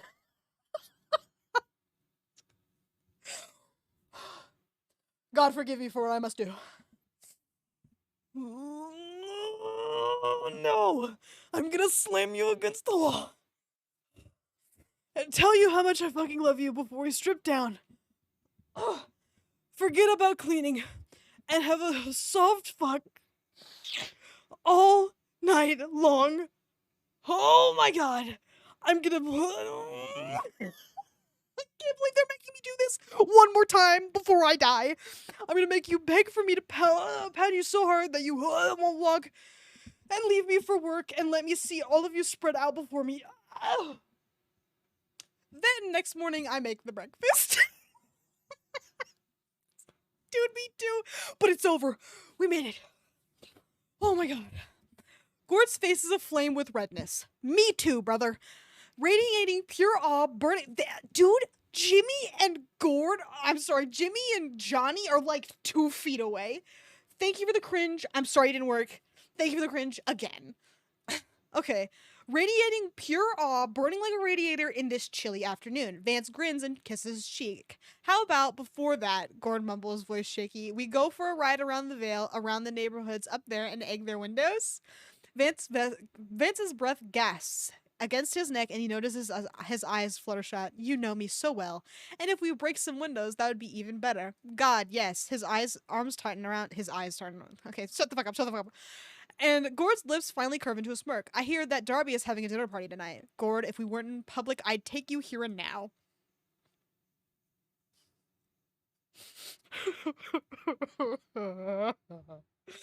Then let's get going, he whispers. Wait, Vance splutters. What about Biff's house? Can we vandalize his house too? Gord paused. I think we should leave him out of this. He just got married last week. Really? To who? Chloe, I think her name is. Oh, fuck, Vance pills. I still get flashbacks seeing her knock down the boss with a spanner. Cool random lore you added there. Gord seized his hand, dragging him back to the motorbike, and they made a quick pit stop at the convenience store before heading off past the sunset into the hills of the Vale, where they spent a good hour throwing stink. Okay, I feel like we could be done with the fan fiction now. I don't understand why we're still going. If you make me read a full-blown fucking sex scene, I am going to kill myself. Okay. They won't do that. I think it would be in the tags. Gord seized his hand, dragging him back to the motorbike, and they made a quick pit stop at the convenience store before heading off past the sunset into the hills of the Vale, where they spent a good hour throwing stink bombs, discharging fireworks, and tossing firecrackers into Darby's 27th birthday party in his grand garden at other preps' houses, before they drove back to their apartment to get changed and left for the long road trip together. About 2 hours later, they're not sure which state they're in. State with a capital S. Is that what you're supposed to do? I don't know. It doesn't look right to me. But anyway, they're currently staying in a cabin together, enjoying the crackling warmth from the fireplace, the heating gulps of alcohol, and the scorching feel of their bodies together. What? Hands tingling each other's hair and mingling gasps. Ugh, gross. The enveloping silence outside the cabin did nothing to distract Gord from being in awe of Vance's face when he felt close to peaking. Oh my god, bro! State, like the, thank you for the cringe. State, like which part of the country? Observing his cute side when he covers his mouth and averted his gaze, but his husband carefully took his. I know. Okay, focus. I have 1 minute to get through the rest of it. I'm not. We're gonna keep going, obviously. Observing his cute side when he covers his mouth and averted his gaze, but his husband carefully took his hand off his face, leaning in for another searing, dizzying kiss that melted them until they finished. Oh my god! Every part of them clinging to each other and letting nothing peel them apart. Hopefully that's it. Oh my god! Hey, Vance! Gord's whisper brushes against Vance's neck. A rainstorm has broken the heavens outside, pattering the roof with the best of nature's white noise. A hand strokes Gord's bare back, and he shuts his eyes with a purr. Never mind, he sighs. Tomorrow. I love you, Gord. His damn heart will never fail to not miss a beat every time he speaks his name, in such a soft tone befitting a balmy wind on a spring day. I love you too, Vance. Hours later, Gord grunted as he carefully moves to use the bathroom and stops when he sees his backpack on the table, opening— Okay, why do you fucking have your backpack? You're 25. Hello? What is going on? Opening it to see his Aquaberry Star notebook, still with the pen in the holder. Glancing back at Vance snoring away, he quietly pulls the chair out, sitting down as he began to write. Hey, diary, this will be the last time I write in you because 1, this is the last page in the diary. We're almost to 300. We gotta get there. This is the last page in the diary. And 2, I have a lot to do with my life from this point on. But don't force it. Be good, chat. We gotta make it to 300, but don't force it. I know you're an inanimate object, but you've been with me throughout my journey. Now I have Vance to carry on with my journey through life. Oh God, I swear being with him turned me into such a wordy poet. No, you were wordy before. Believe me.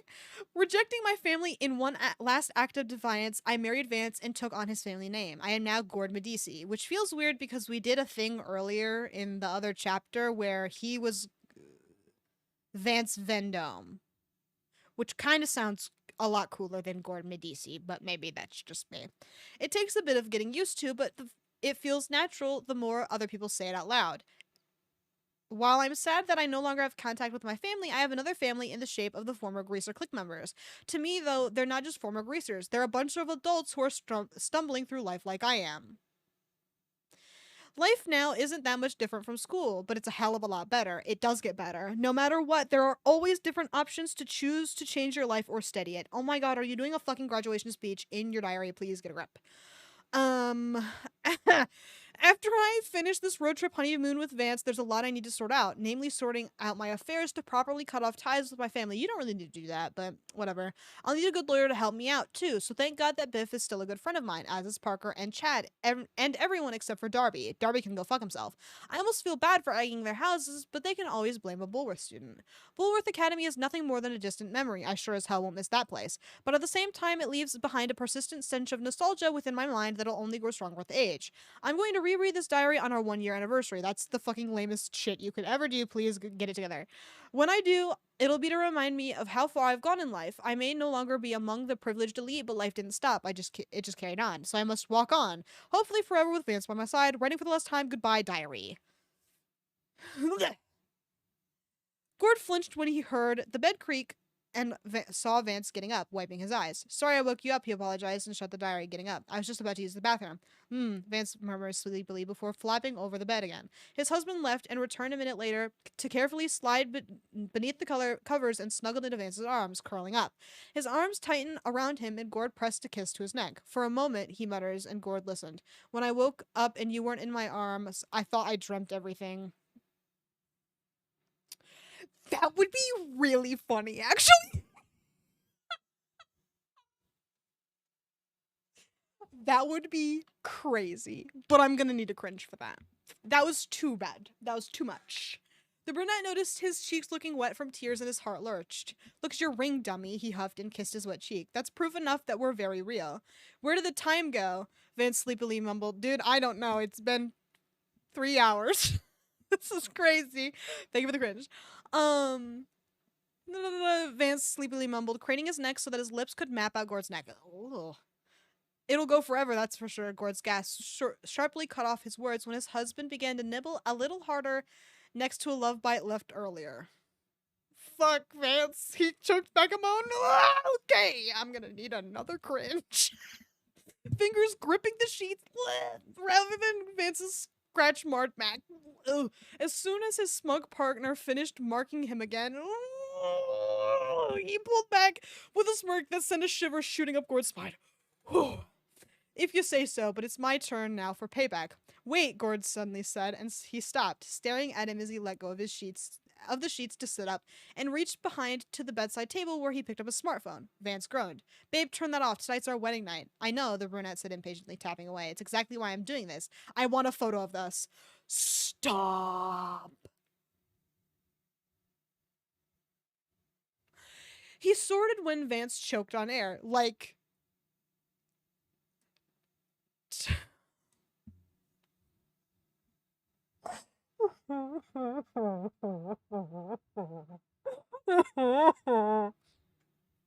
Like to fap to when you get lonely on an overseas trip?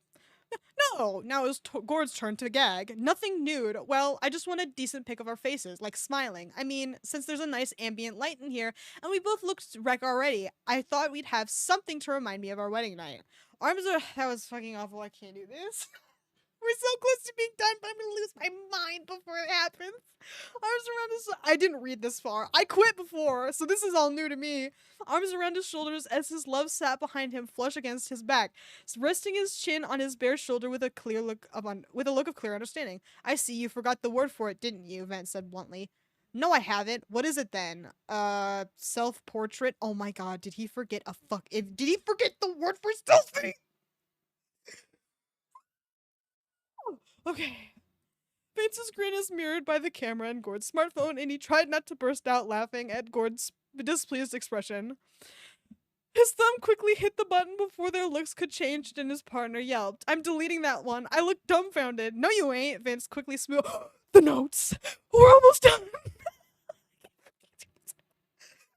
Vance quickly switched his cheek, and the word is selfie. God, don't forget that, or you'll have kids laughing at you. Not that it'll matter, Gord protested. Let's just get a decent of us smiling or something.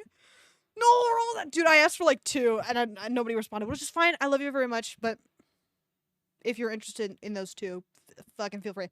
And smile they did, except Vance's eyebrow rose, and he moved a little, shuffling to the side and dragging his husband over so that the window is directly behind them. That's okay. I love you, Kat, very much.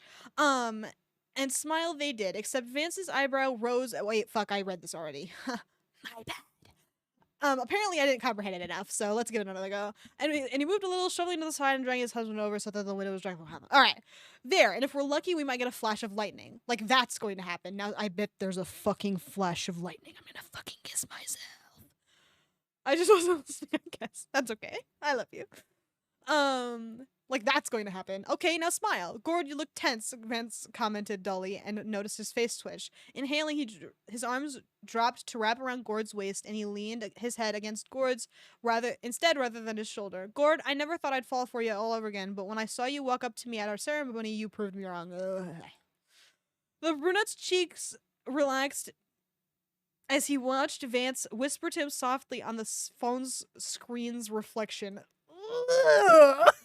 I don't know why but I didn't like that at all. Damn, what the fuck? Gross. He can see his own cheeks growing pink. Cheeks relaxed. That was also very bad. I didn't really understand that either. It's like, thank you for the cringe. It's like the first time I knew that I fell for you. I'll always treasure this feeling and hold you close. Te amo. Out of fucking nowhere. Thank you so much. 300, let's go! Yeah, te amo, I don't know. It's certainly there, though. His whispers could very well drown out in the hammering rainfall outside, but Gord didn't need to be this close to hear and understand. He can feel it in his heart. Always. I'm gonna need another one. I love you too. Then his thumb hit the button. Oh my god, I'm gonna need another. Then his thumb hit the button and they took their first photo together as a lawfully wedded couple. Of course, because of the nature behind their flushed faces and mussed up hair, plus the sneaky love bites that are visible on Gord's neck, they kept that one purely between them, as there are only 2 copies of it in the world that were printed off for... Dude, why would you print that? Ugh. Printed off for each to keep, to remind them on lonely nights when jobs separate them that they're closer to each other than they think. Let's go! Thank you for the final cringe. Comment 6. Okay, we have to. A long one. Okay. I'm reading the comments. I'm sorry. Because they've read the whole thing just like we have. We're done! As if lock screens don't literally. Not a long one, please. There's like 3 long ones. Okay, here's the first one. Wow. Just wow. It was difficult for me to read this fanfiction. Brother, I hear ya. Because I don't speak English well. But I sat and translated every part. Oh my god. That is so sad. What a waste of time. Ew, gas. Boo. Boo. You have a very beautiful writing style. Satan's balls. Don't think I forgot. It feels like everything I read about happened in reality. You made me cry. Thank you for... So, I cried too. I relate to this comment. Thank you very much for this wonderful fanfiction. They lost me. All right, second comment. Oh, this was absolutely lovely. When I decided to dig into the hole of bully fanfic, I didn't expect to find this gem in. Brother, neither did I. I laughed. I cried. I shook with excitement. You are writing an archive of our own. Comment. Relax. Thank you so much for writing this fic. I look forward to your next work, no matter how long it takes. Here's the long one. This made me cry too, but in a different direction. Yeah. Oh my god. I was just browsing through the bully tag because I started missing the game again. It's a really good game. And of course, I'm revisiting Gord Vance tag, as they happen to be my favorite pairing dynamic to explore. I fucking love them so much. I drew so many things for them, mainly consistent of them doing funny stuff, and it cheered me up a lot. Thank you for telling us. So I discovered this fic for my annual tag recheck, and holy shit, I read through the first chapter and decided I'm fucking whipped for this fic. It's fucking amazing.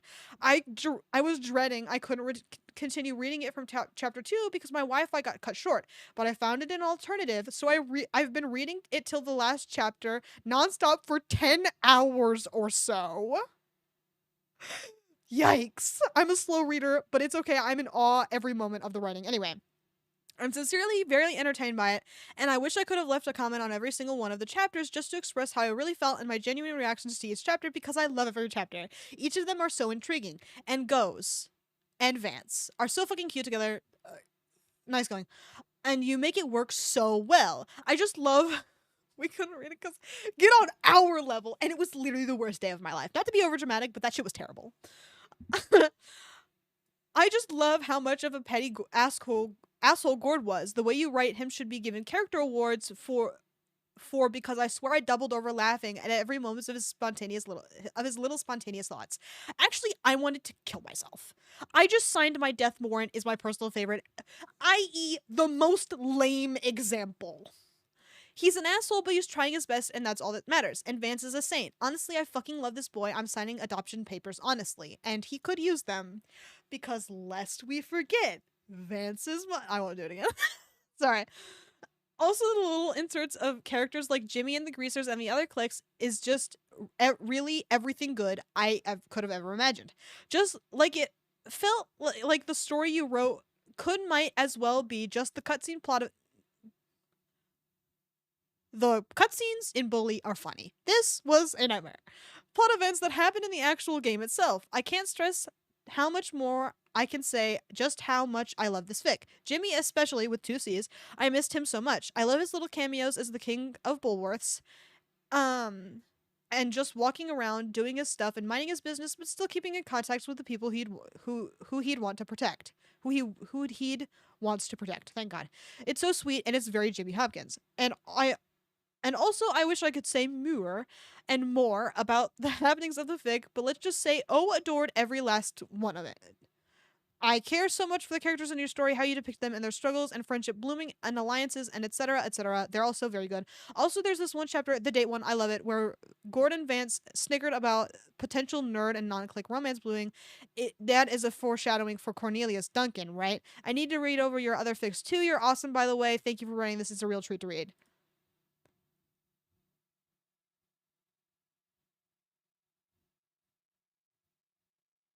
And then they responded, and I'm not reading the response. That was way too fucking long. The latest comment in 2022. Holy fuck. Okay, that's enough. That's enough. We've read enough, I think. I can't. Oh man, that was a fucking nightmare. That last chapter, that was heinous. That was awful. And I loved it. I loved every second. But now we're done. What are we gonna do? Homework, to be honest. But we don't have to talk about that yet. We can just be sad that it's over. No, neither do I. I'm actually like genuinely upset. I know I was like kicking up a fuss about how awful that was to read, but it was so much fun. Fuck. They talk about doing a Cornelius Johnson one, which is a fucking lie. By the way, there's more, obviously. They aren't gonna finish this one.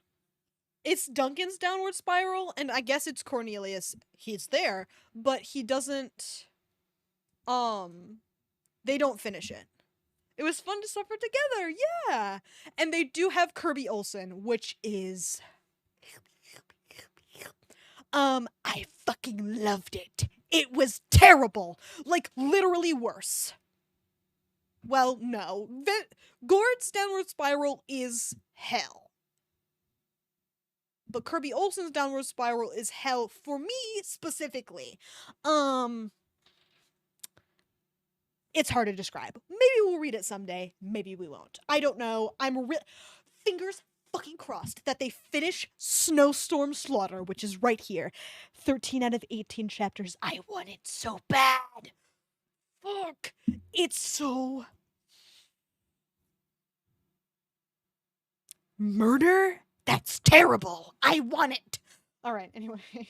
Let's fucking pull it together. Well, since it's... You know... 10:16. No raid. Wait, you know what? Let me check. I didn't check. I will check. Ugh, I can't believe we're done. This is so sad. No. Ah.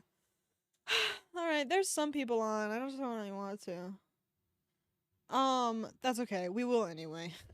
Because I'm terrible. Raid Ghost. I haven't seen them stream in a while, so we'll give them a go. Alright. That was Gord Vendome's Downward Spiral, and my god, what a treat! What a treat. It was fucking awesome. And terrible. Mostly awesome. Awful and awesome, if you will. Anyway, I will see everybody tomorrow. Maybe. I have a lot of homework. I have to do a drawing for my class, my traditional class and a bunch of shit for my video production class, I'm hoping I will be here tomorrow for Bully. But don't get too excited about it. I want to play, and I'll do my best, but I have work tomorrow, so it's up in the air. But I could film at work. I was thinking about that, but doesn't he want us to use... Well, hold on. I was thinking I was just gonna bring the camera. We have the camera bag. It's not the... We can talk about this after stream is over. Alright. I'm ending the stream.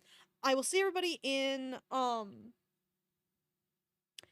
Your Ghosts chat if you so desire. If not, that's fine as well. Thank you for reading Gord with me. I'm gonna miss it so much. Oh, damn. That's, not very many days. I hope... Surely Gord counts as a book. I mean, it was a novel. I mean, shit. Whew.